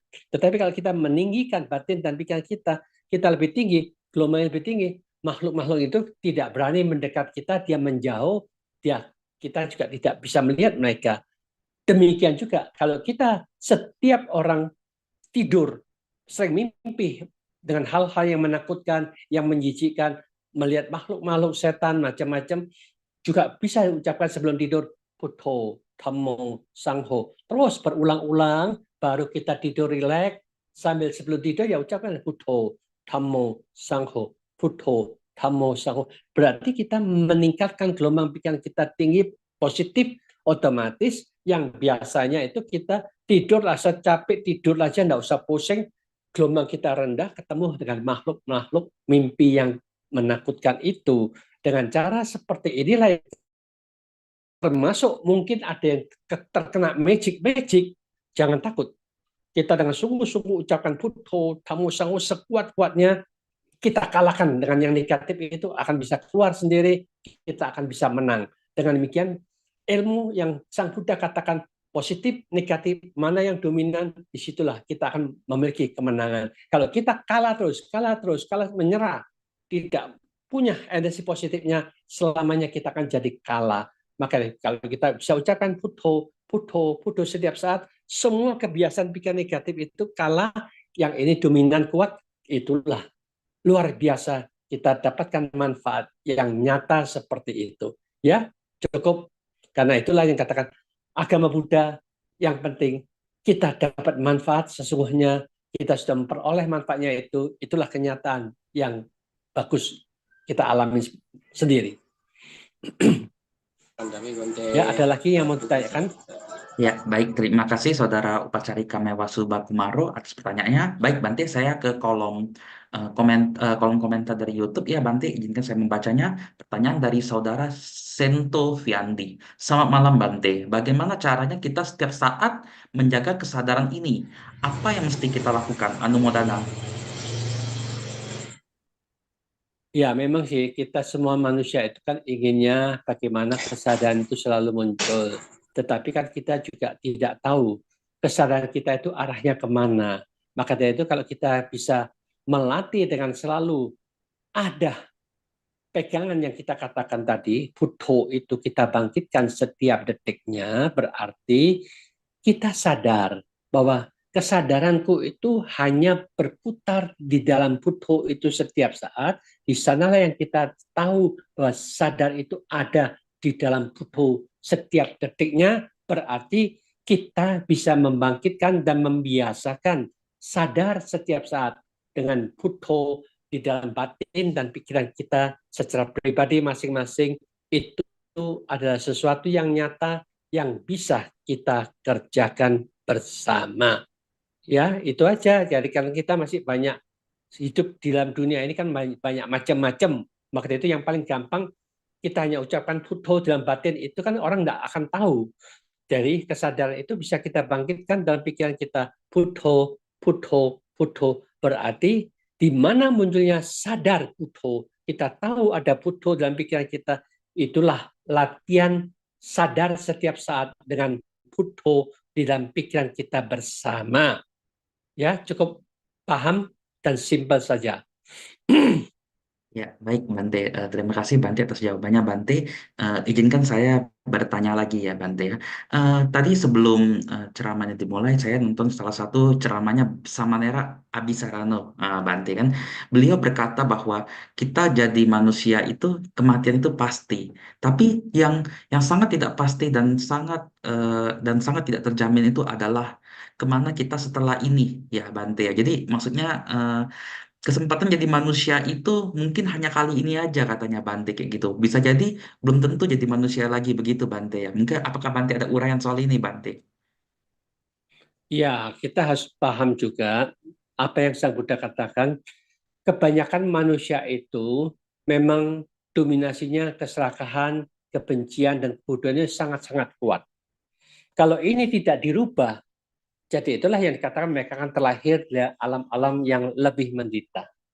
Tetapi kalau kita sudah memahami ini, keserakahan, kebencian, dan kebodohan itu bisa kita atasin dengan punya tekad, hanya mengarahkan pikiran selalu sadar di dalam Buddho itu setiap saat, otomatis siapapun juga yang selalu mengucapkan Buddho, Buddho, Buddho tiap hari, otomatis sampai 77.000 lebih, itu akan menjadi satu jaminan pikiran kita sudah pasti positif. Siapapun juga yang gelombangnya positif, pikirannya positif, kapanpun kita meninggalkan dunia ini, tubuh kita lepas dan otomatis gelombang pikiran kita akan menuju yang positif, otomatis minimum kita bisa-bisa dikatakan masuk surga tingkat yang ketujuh, atau yang dikatakan jana pertama bisa kita pertahankan, tingkat ketujuh akan kita peroleh. Dengan demikian inilah yang dikatakan pasti kita akan mendapatkan segi positif bila mana kita sering mengucapkan Buddho, Buddho setiap saat, dan kita juga selalu melatih apapun pikiran negatif secepat itu pula kita buang semuanya dengan menggantikan dengan Buddho setiap saat. Otomatis itulah yang dikatakan jaminan demi jaminan kita akan mendapatkan sugati penuh dengan kebahagiaan akan menjadi milik kita bersama karena kita percaya di mana kebiasaan energi positif kita bangkitkan, disitulah sumber bahagia akan kita peroleh baik di dunia ini maupun di alam selanjutnya. Kita bisa memastikan, tetapi banyak orang yang tidak mengikuti ajaran kebenaran ini, otomatis disitulah yang katakan secara umum mereka tidak menentu ke alam mana mereka selanjutnya, tetapi kalau kita sudah pasti ada kata-kata pegangan yang mantap dan kokoh, mengucapkan Buddho, Buddho setiap saat, suka berbuat baik, otomatis tidak ada kecenderungan ke arah negatif, energi positif itulah yang akan mendorong kita pasti menuju yang lebih positif. Maka dari itu yang dikatakan oleh Samanera itu ada benarnya, tetapi kita juga tahu itu khusus untuk secara umum kebanyakan itu tidak pernah melatih pikirannya, membiarkan begitu aja. Mungkin juga termasuk ada umat-umat Buddha, KTP-nya Buddha, tetapi pikirannya tidak pernah dilatih, tidak pernah dipegang dengan mantap, tidak pernah punya arah yang tujuan yang jelas, dia juga semburat, amburadul, hanya mikirkan masalah dunia, dunia, dunia, dan otomatis ketidakpastian itu juga menyebabkan mereka bisa terlahir di alam yang tidak pasti, pasti menuju alam yang kurang menyenangkan. Tetapi walaupun mereka tidak meditasi, ucapannya tetap baik, tingkah lakunya juga tetap baik, kemanapun juga ada kesempatan untuk berdana, dia senang untuk berbuat baik, berbuat baik, berbuat baik. Itu juga ada energi, dananya dia kuat, pikirannya dia selalu positif, menjaga ucapan, menjaga tingkah lakunya dengan baik dan benar, dihitung punya hitung, banyak baiknya juga, mereka juga bisa mendapatkan energi yang positif menuju yang positif. Jadi kita tidak bisa mengatakan siapakah mereka yang tidak menentuh ke alam-alam, kebanyakan ke alam sengsara. Memang seperti itulah kenyataannya, karena 7 miliar. Siapakah yang sering melakukan kebajikan, bisa menghentikan kejahatan, itu tidak dibutuhkan dia beragama apa. Kalau dia sudah bisa melakukan ini, karena hukum karma itu tidak menyatakan, yang beragama Buddha tok yang bisa masuk surga. Siapapun juga yang punya kebaikan, bisa menghentikan kejahatan, mereka punya hak untuk masuk ke surga juga. Maka dengan demikian inilah yang dikatakan, mungkin juga ada orang tertentu, orang-orang yang tidak beragama pun juga, dia sedang berbuat baik, menjaga ucapannya, menjaga tingkah lakunya, tidak suka berbuat jahat, dia pun punya hak bisa masuk ke alam bahagia.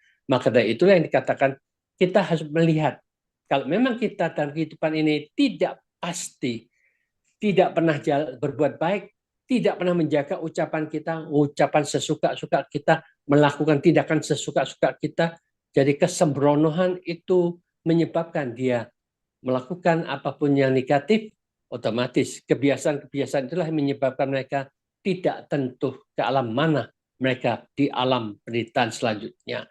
Maka dengan demikian inilah yang dikatakan, semua energi kelanjutan hidup itu juga tergantung energi batin dan pikiran kita secara pribadi masing-masing.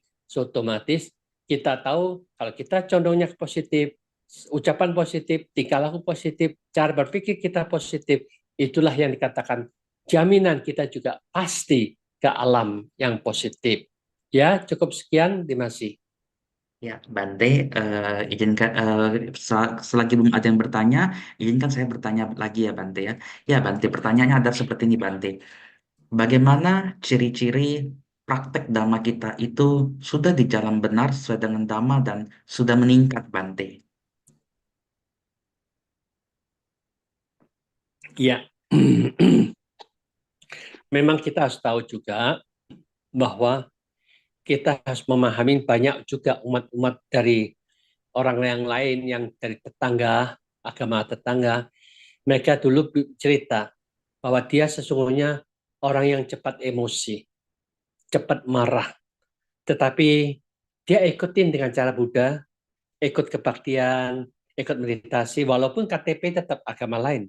Kita tidak melarang, silakan aja mereka ikut meditasi. Setelah berapa lama, dia sekarang bilang, saya ini kalau sekarang sudah tidak sering marah ya Bante ya, tidak cepat emosi, aku lebih tenang sekarang. Jadi disitulah ada perubahan yang nyata dari mereka-mereka yang tadi emosian, cepat pemarah, bisa terkendali, bisa lebih tenang. Jadi dengan demikian ini, kalau kita umat Buddha, tetapi juga tetap pemarah, tetap emosi, tetap bingung, berarti kita kan belum ada kemajuan. Maka itu ya, kemajuan itu ya diukur ke dalam diri kita. Kalau kita dulu emosian, cepat pemarah, sekarang kita tidak emosi lagi, bukan pemarah lagi, kita lebih tenang, kita lebih damai. Nah, disitulah yang namanya kedamaian ini menunjukkan bahwa kita ada perubahan di dalam pikiran kita. Perubahan itulah yang menunjukkan bahwa kita mendapatkan manfaat dari agama yang kita pegang bersama. Memang inilah jalan menuju kita lebih damai dan lebih bahagia telah kita peroleh secara pribadi. Jadi walaupun dia tetap beragama yang lain, tetapi dia sudah mendapatkan manfaat daripada apa yang Sang Buddha harapkan, Semoga mereka bisa mengendalikan pikirannya. Semoga mereka bisa mendapatkan ketenangan. Akhirnya dia dapat pengendaliannya, dapat ketenangannya. Itulah yang dikatakan ada kemajuan yang tadinya emosian, cepat pemarah, sekarang terkendali dengan baik, sekarang dia lebih tenang. Maka dari itu kita juga begitu. Lalu ketenangan kita sudah sampai di mana? Apakah jana pertama? Apakah jana kedua meningkat nanti? Apakah lagi jana ketiga dan seterusnya sampai jana keempat? Kalau kita sudah meningkat jana keempat, otomatis kita akan menunjukkan kemajuan kita, spiritual kita lebih dalam, lebih hening, lebih damai sekali kita peroleh, kita dapat manfaat yang lebih banyak lagi. Ya, cukup jelas? Ya, baik, cukup cukup jelas Bante. Bante, kalau gitu kali ini izinkan saya bercerita ya Bante ya. Jadi saya ada menemukan satu komunitas ya Bante ya. Komunitas itu maksudnya kayak orang ya, mungkin orang tepatnya Bante kan, orang. Tapi dia tuh bilang seperti ini, apa namanya? Kami ini meditasi dan hanya memakai metode metode tertentu kayak gitu. Nah, tapi ketika ibaratnya ketika tidak sama, malah terjadi suatu gesekan dalam tanda kutip Bante kayak gitu tuh. Nah, maksudnya tuh pertanyaannya adalah kenapa bisa terjadi Bante? Bukankah harusnya kan maksudnya kayak bukankah harusnya ajaran Buddha itu universal Bante kayak gitu tuh. Yang kedua kan di Sutta Nipata tuh pernah berbicara seperti ini Bante. Kalau ketika orang tuh membandingkan dirinya itu eh, lebih rendah, setara atau lebih tinggi, berarti orang itu tidak bijak. Ya, berarti bagaimana menurut pendapat Bante? Jadi pertanyaan pertamanya adalah kenapa ada orang yang bisa membandingkan misalnya meditasi A or meditasi B, tapi kan padahal kita kan lihatnya adalah intinya sebenarnya Bante kan muncul berlangsung dan lenyapnya suatu fenomena. Yang pertanyaan kedua adalah tadi kenapa di Sutta Nipata itu ada bilang seorang bijak itu tidak membandingkan dirinya lebih rendah, setara atau lebih tinggi. Ya silakan Bante. Ya, kita harus tahu juga, memang begitulah di dunia ini banyak macam-macam pola berpikir manusia. Manusia ini sesungguhnya kalau kita tidak salah ya, kebanyakan mereka itu manusia itu masih memiliki kesombongan masing-masing. Makanya kesombongan itu berarti egonya lebih menonjol. Maka dari itulah yang dikatakan Sang Buddha ini mengajak kita itu kita bisa bergaul terhadap siapapun juga, tidak perlu menyinggung masalah mereka, tetapi kita tunjukkan bagaimana kita bisa lebih maju untuk supaya kita majukan di dalam diri kita terlebih dahulu. Maka dari itu yang dikatakan, kalau kita dari dulu sampai sekarang meditasi kita tetap saja pagi setengah jam, malam setengah jam. Ini secara umum seperti itu misalkan.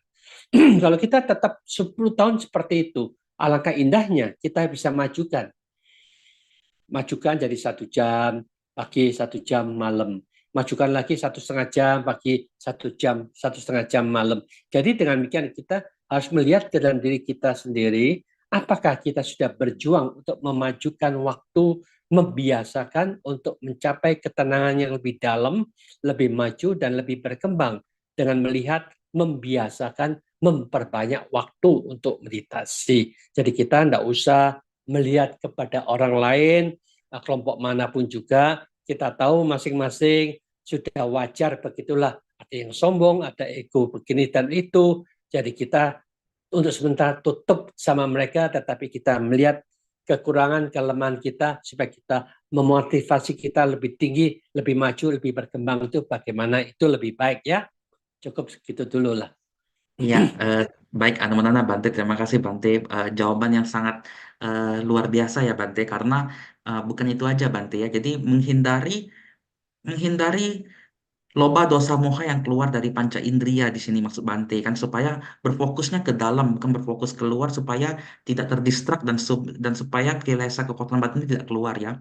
Baik, eh, apa namanya upacarika mewah nanti di sini saya pertanyaan dari kolom YouTube dulu ya nanti baru upacarika mewah nanti ya.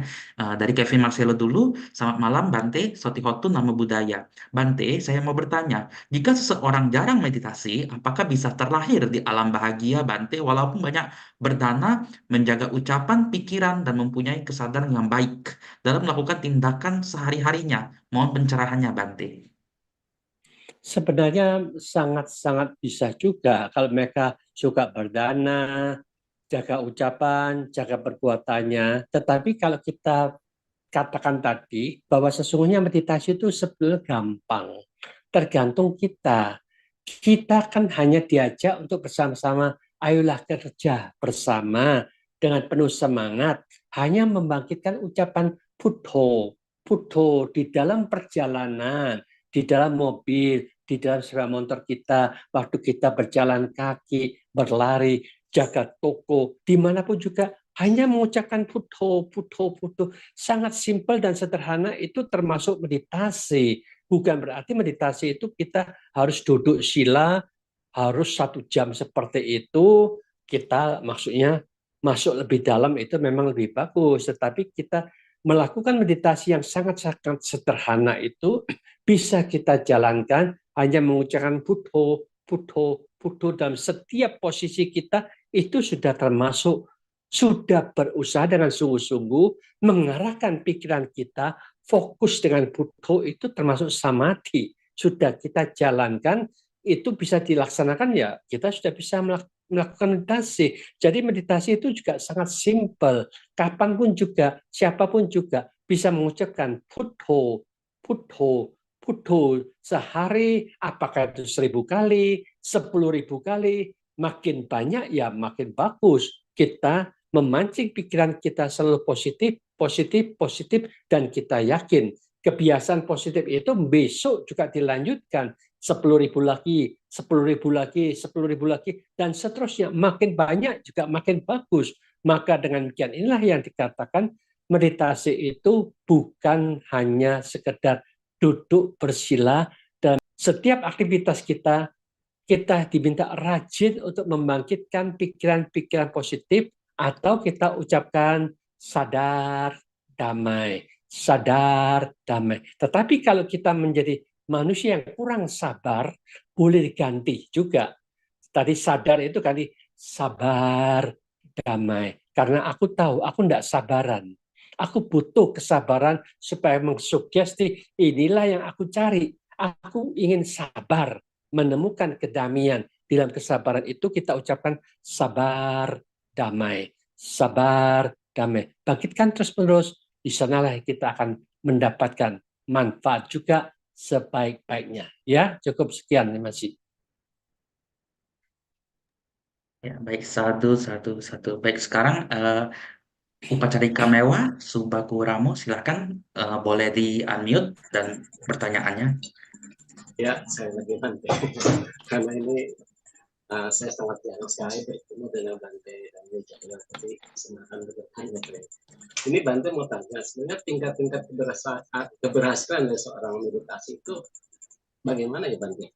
Saya dulu memang saya meditasi sejak lama sih ya, sejak kecil Bante. Jadi pada saat itu memang ada kejadian yang memang kayaknya lucu sih kalau untuk saya renungkan sekarang ini. Jadi kalau dulu masa-masa remaja kadang-kadang saya suka menyesal gitu. Dia ketemu teman yang memang udah merupakan apa namanya, udah simpatik pada cewek misalnya, tiba-tiba di belakangnya saya nyesel gitu. Kenapa kok saya tadi nggak ngomong sama dia ya atau apa gitu. Jadi di sini maksud saya kenapa seorang yogi itu meditator itu kok nggak muncul ini ya Tante, untuk merekayasa sesuatu yang bersifat kusala kama gitu Bante. Seperti tadi tidak serakah dan juga tidak memiliki sifat yang apa itu ya, curang gitu atau curas atau apa dalam perdagangan, dan dalam bekerja kenapa juga tidak ingin menjatuhkan profesi kita gitu Bante, seperti itu. Jadi seolah kita memiliki kesan yang selalu mengalah gitu Bante, bahkan sampai kita harus keluar dari perusahaan pun ya demi apa ya, itu di tuntutan batin kita, itu tuntutan batin saya itu tidak muncul untuk bersaing gitu Bante. Sehingga saya selalu mengarah gitu, selalu saja saya yang mengalah gitu, sehingga saya harus keluar masuk dari suatu perusahaan. Apakah ini merupakan indikator bagi seorang yogi memang Bante, di samping sati maksudnya Bante? Ya, kita harus sadar juga, memang di dunia ini orang baik dan orang jahat itu ternyata lebih banyak orang jahatnya. Maka dari itulah yang dikatakan selama kita hidup bersosial, itu memang harus melatih diri setiap saat dimanapun juga. Kalau kita memang bisa melatih sabar, kembangkanlah kesabaran itu. Tetapi kita juga selalu memaafkan dengan mereka, jadi kita tidak pernah dendam, tidak pernah benci dengan mereka, karena kita tahu kita selalu belajar mengatasi masalah demi masalah.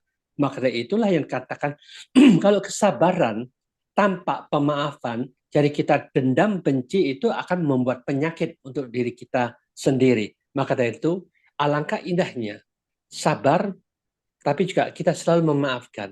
Dengan mengerti, memang begitulah sifat manusia itu, condong negatifnya dominan sangat kuat. Aku tidak mau mengikuti cara mereka, aku tahu bagaimana kita harus menjadi orang yang sabar karena kita menemukan guru yang bisa mengajak kita menjadi orang yang sabar. Jadi kita jangan membenci dengan orang itu, maka dari itu kita melihat dan menilai mereka itu sebagai guru kita untuk kita bisa melatih sabar, melatih bagaimana kita tetap memancarkan cinta kasih, mengharapkan dia berbahagia dengan cara mereka seperti itu. Kita tidak pernah menggubris bahwa dia jahat, dia jelek, dia mau menghancurkan kita. Kita tetap ucapkan ya semoga kamu berbahagia dengan kebiasaan kamu, tetapi kita tetap memahami mereka sebetulnya salah, tidak tepat yang mereka ucapkan, tidak tepat yang mereka lakukan, tetapi kita tetap ucapkan terima kasih, engkau adalah orang yang mengajar aku sabar, engkau adalah mengajar aku jadi bijaksana, engkau tetap mengajak aku supaya bisa lebih tenang menghadapi problem dan masalah itu. Itulah yang namanya kita belajar dhamma di setiap saat, terhadap siapapun juga dilatih seperti itu, akan mendatangkan guru-guru yang nyata dalam kehidupan kita bersama, dan itu pun akan mendatangkan manfaat untuk kemajuan spiritual kita secara pribadi masing-masing. Ya, cukup mengerti? Ya, baik. Terima kasih Upacarika Mewasu Wakumaro. Berikutnya Bante ada yang bertanya lagi dari kolom Zoom. Izin kembali dari Kevin Makelo. Izin bertanya lagi Bante, apakah melakukan function atau pelepasan makhluk hidup itu wajib Bante? Dan kalau tidak melakukan function atau jarang melakukannya, apakah bisa terlahir di alam bahagia juga Bante? Silakan Bante.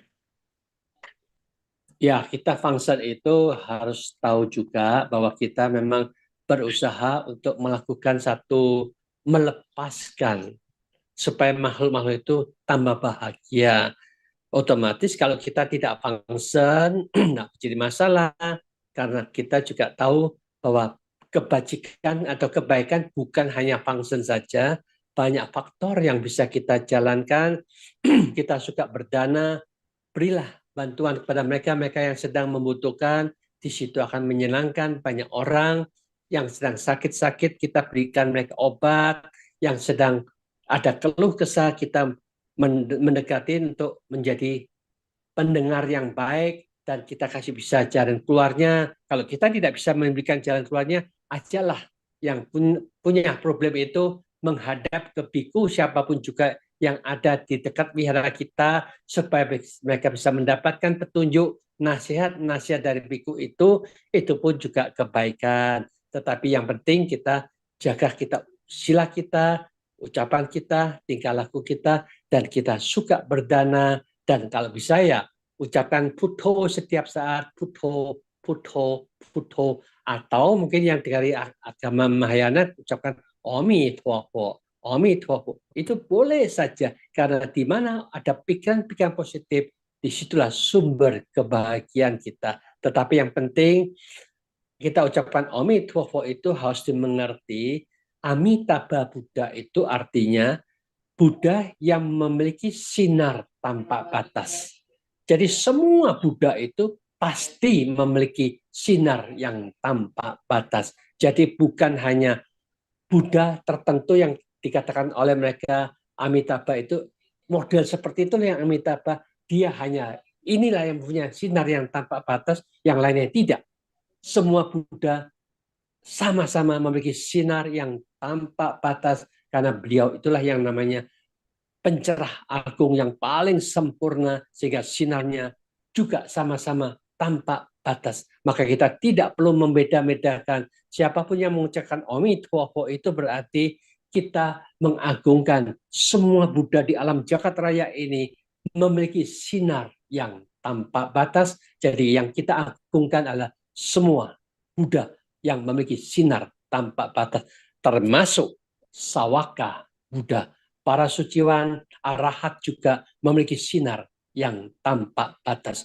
Kita hargai, kita agungkan karena mereka itulah para suciwan yang sungguh-sungguh telah berhasil di dalam menempuh kehidupan yang tertinggi dan teragung telah mereka capai.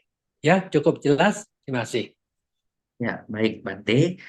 Berikutnya izinkan saya bertanya lagi Bante. Ini pertanyaan sederhana ya Bante ya, tapi mungkin penting Bante. Menurut menurut Bante, mengapa orang mana sombong tidak merasa dirinya sombong Bante? Ya, tidak menjadi masalah lah. Kita tidak perlu mengatakan bahwa dia itu sombong, harus mengakui atau tidak mengakui, ya tidak jadi masalah, tidak usah kita kejar-kejar. Kamu kelihatannya sombong, harus ngaku toh sombong, tidak usah lah, biarkan aja lah. Dia tidak mengakui kalau dia sombong, ya tidak jadi masalah. Kita sendiri kalau dilihatnya ya siapapun juga. Aku ini merasa rendah loh, aku lebih rendah daripada kamu, itu juga termasuk kesombongan. Kesombongan itu tidak bisa diatasin oleh siapapun juga. Sebagai yang belum mencapai kesucian yang tertinggi itu masih ada kesombongan. Termasuk anak kami juga ada kesombongan, tapi sangat-sangat lembut. Maka dari itulah yang dikatakan sesungguhnya kesombongan adalah penyakit dari semua makhluk, kecuali mereka yang sudah arahat, itu mereka baru tidak ada kesombongan. Kalau kita masih orang biasa, sebetulnya awakku dewi, diriku sendiri, kita semua yang belum suci apapun juga sama-sama ada sombongnya, tapi kita belum sadar kalau kita ada kesombongan. Maka dari itu kita tetap harus memahami selama kita belum mencapai arhat, selama itu pula kita sama-sama masih ada kesombongan. Jadi kita jangan terlalu untuk mengharapkan mereka mengakui bahwa kamu itu sombong loh. Tapi kok kenapa tidak ngaku-ngaku? Ternyata kita juga sombong. Jadi tidak usah mengharapkan dia mengakui kalau dia itu sombong atau tidak sombong ya. Kita harus tahu selama kita belum arhat, ternyata kita itu masih ada kesombongannya ya. Itu aja supaya kita paham, jangan terlalu menunjukkan keegoan kita, harap aku ingin kamu mengakui kamu sombong. Tidak usahlah. Sudah tidak usah kita tekankan seperti itu, biarkanlah mereka tidak mengakui, biarkan aja sebagaimana apa adanya. Ya, Ya, kalau dia sudah mengaku, aku tidak sombong loh, berarti dia arahat. Bandingnya tidak sombong loh, berarti saya juga arahat. Tetapi saya masih sombong, berarti saya masih belum arahat. Sama-sama belum arahat, ya kita sama-sama masih sombong. Ya, itu biasalah ya, harus tahu seperti itu. Cukup sekian, ada lagi yang mau ditanyakan? ya, baik Bante. Izinkan saya sharing lagi ya Bante. Tadi sekitar kayak jam 5 jam 6 itu tuh muncul seperti kayak apa namanya rasa bosen dan rasa khawatir kayak gitu. Tapi yang waktu itu saya lakukan tuh saya mengamati langkah per langkah Bante sambil mengamati badan jasmani itu dari saya mencatat seperti bosan, bosan, bosan, khawatir, khawatir, khawatir dan dia lenyap Bante. Ada mungkin sekitar kayak 10 sampai 15 menit sambil berjalan pelan Bante kayak gitu Bante. Nah, maksudnya itu eh, apakah sebaiknya itu tuh meditasi itu tuh apakah sebaiknya menurut Bante itu meditasi itu apa yang muncul kita hadapi atau terkadang itu kan banyak orang kan maksud saya kan di sini kan berpatokan kepada harus duduk mungkin Bante 1 jam mungkin harus berpatok kepada latihan gitu padahal bukannya kita sebaiknya melatihnya tuh sehari-hari Bante. Lebih ke kayak masalah apa yang timbul dari batin kita hadapin langsung Bante. Bagaimana menurut pendapat Bante? Ya, bagus bahwa memang kita harus paham bahwa rasa jenuh, bosan, khawatir, kita bisa menghilangkan semua itu bagus juga. Tetapi kejenuhan, kebosanan itu Ketika kita berani menghadapi jenuh dan bosan yang luar biasa, disitulah yang dikatakan nanti kalau kita bisa menemukan titik kebosanan itu dengan sungguh-sungguh kita bisa membebaskan. Nah, itu sesungguhnya kesempatan kita belajar di mana letak kebosanan, kejenuhan itu sampai-sampai mencapai puncak kebosanan, puncak kejenuhan, sehingga kita sungguh-sungguh bisa melepaskan semua itu. Nah, itu banyak cerita di zaman Sang Buddha itu, para biku yang begitu jenuh, begitu bosan, sehingga dia berani menghadapi konsentrasi dengan kejenuhan dan kebosannya, akhirnya dia mampu melepaskan, akhirnya dia mencapai kesucian. Kalau kita hanya jenuh, bosan, tahu-tahu hilang, nah, itu kan berarti kita hanya sekedar melepas. Maka dari itu alangkah indahnya kalau kita bisa mengikuti cara Sang Buddha, fokus dengan sungguh-sungguh, kejenuhan dan kebosanan itu sampai puncak yang tertinggi, sehingga kita bisa meledakkan kejenuhan dan kebosanan, sehingga kita mencapai kebebasan dari jenuh dan bosan itu dengan sungguh-sungguh, itu sangat lebih bagus. Ya, cukup itu dulu. Ya, baik, baik Bante, kita sudah sampai di puncak acara Bante. Mungkin Bante boleh berikan closing statement atau kesimpulan mengenai acara kita pada malam hari SPD ini Bante. Silakan Bante. Ya, memang Dhamma Ratana ini adalah berada tepat dalam batin dan pikiran kita bersama. Maka kita hanya diminta oleh Sang Buddha, jaga, rawat, pelajarin terus pikiran ini. Arah mana yang menuju positif, arah mana yang membuat kita lebih bisa tenang, arah mana membuat kita bisa menjaga keseimbangan batin dan pikiran kita, dan arah mana yang membuat kita bisa terbebaskan dari semua penderitaan. Siapapun yang belajar terus-menerus melihat ke dalam batin dan pikiran itu, di sanalah kita belajar Dhamma yang sesungguh-sungguhnya, karena Dhamma itu hanya terletak di dalam batin dan pikiran kita pribadi, arah yang membuat kita salah menuju kegelapan, yang membuat kita salah menuju cara berpikir yang salah, tetapi arah yang membuat kita benar menuju tempat yang lebih terang, dan arah yang membuat kita bebas dari apapun juga, disitulah kebebasan akan terwujud. Belajar terus-menerus seperti itu akan membuat kita paham bahwa sesungguhnya kita selalu membawa Dhamma dalam batin dan pikiran kita, dengan ada keberanian kita menata pikiran untuk introspeksi setiap hari, 2 jam pagi, 2 jam malam, melihat pikiran, membersihkan pikiran, menjauhkan dari semua hal-hal yang gelap, menuju yang lebih terang, yang menuju yang lebih jernih. Disitulah yang dikatakan kita akan mendapatkan Dhamma Ratana, pikiran makin lama makin jernih, pikiran makin lama makin tenang, pikiran makin lama makin bersih, sehingga kebersihan demi kebersihan yang kita harapkan itulah yang akan menciptakan pikiran kita makin lama makin cemerlang, sehingga Dhamma Ratana, pikiran kita terang benderang bagaikan berlian yang sesungguhnya yang kita harapkan akan muncul dan berkembang di dalam diri kita pribadi masing-masing. Semoga semua makhluk bisa menemukan Dhamma Ratana dan batin dan pikiran kita pribadi masing-masing. Sukihoto, Namo Buddhaya. Sekian, terima kasih. Namo Buddhaya Bante. Sadu, sadu, sadu. Ya, semoga terjadi sebagaimana apa adanya. Baik, sekarang kita akan melakukan penyiaran sertifikat ya kepada narasumber. Ya, Bante, dengan izin kerendahan hati, kami segenap panitia eh, menyerahkan sertifikat yang diberikan kepada Biku Dhammawijayo Mahatera atas partisipasinya sebagai narasumber pada acara Sebulan Pendalaman Dhamma 2024 yang diselenggarakan oleh Dhammasakaca Online dan KBTI Keresidenan Besuki dalam rangka menyambut Hari Raya Trisuci Waisak 22 April sampai dengan 21 Mei 2024 live on Zoom ya. Mohon diterima ya Bante secara virtual Bante.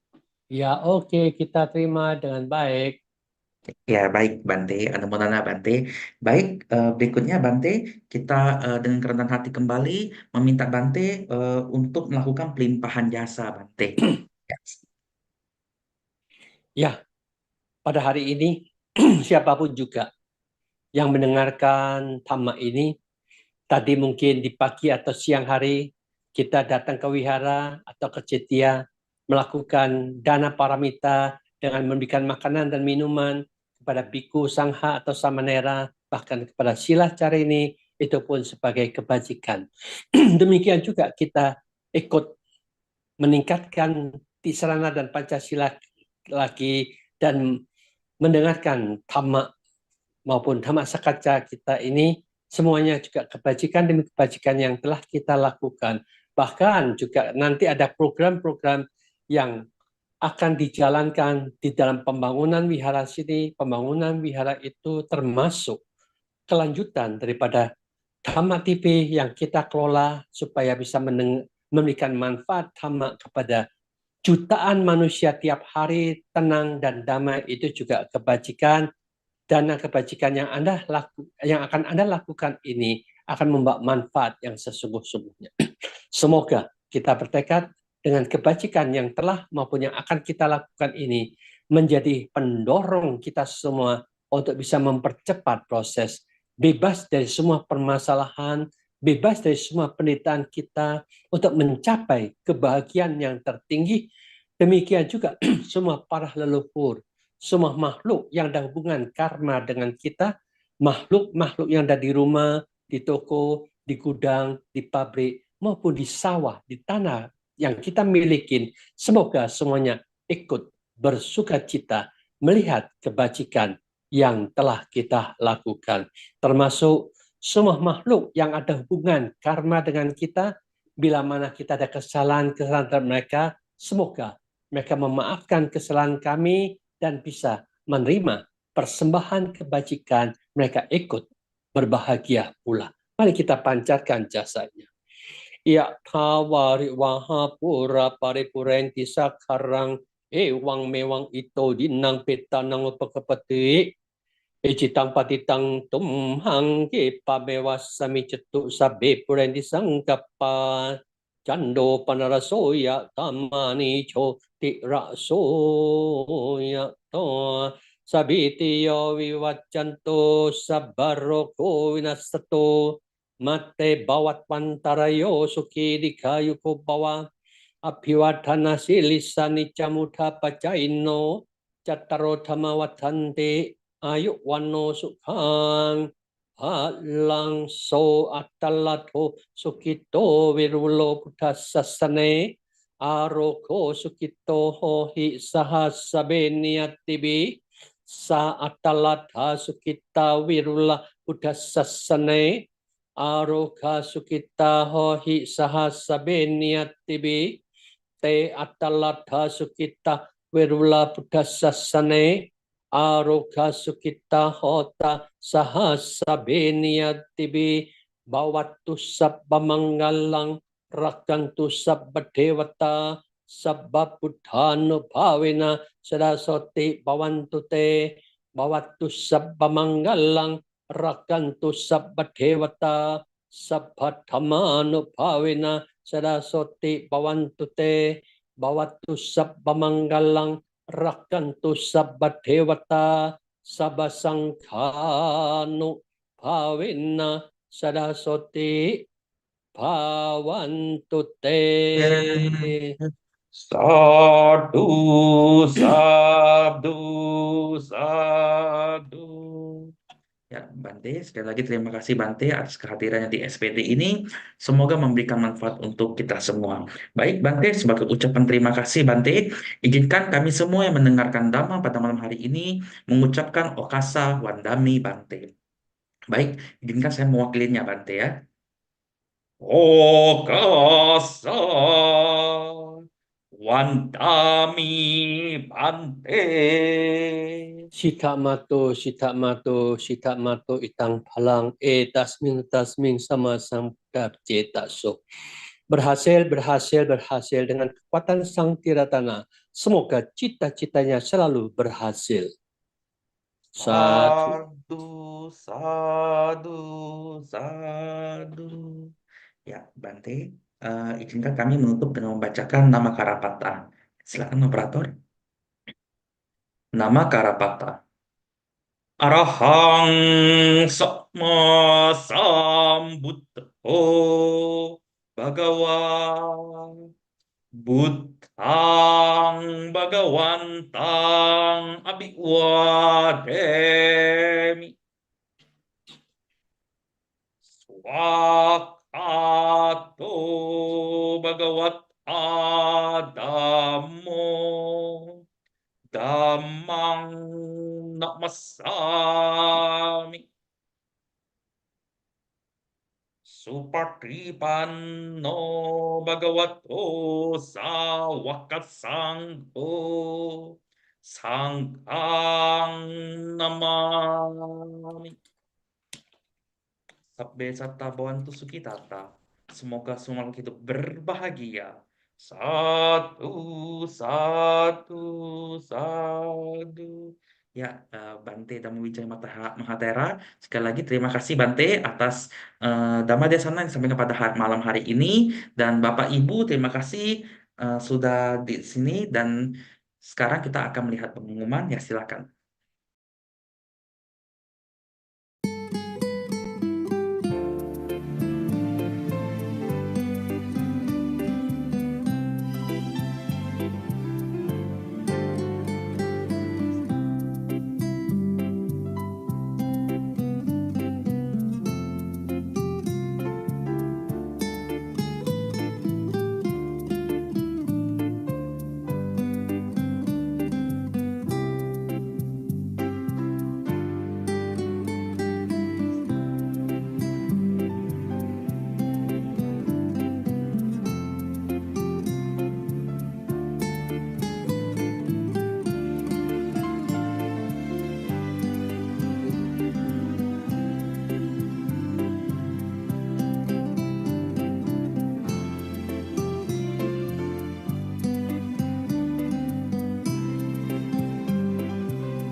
Ya, baik, Romo Ramani, Bapak Ibu semua, kami segenap tim kru SPD pada malam hari ini Damasa Kaca Online undur diri dan sampai jumpa di Damasa Kaca Online berikutnya. Selamat malam, selamat istirahat, dan Namo Buddhaya.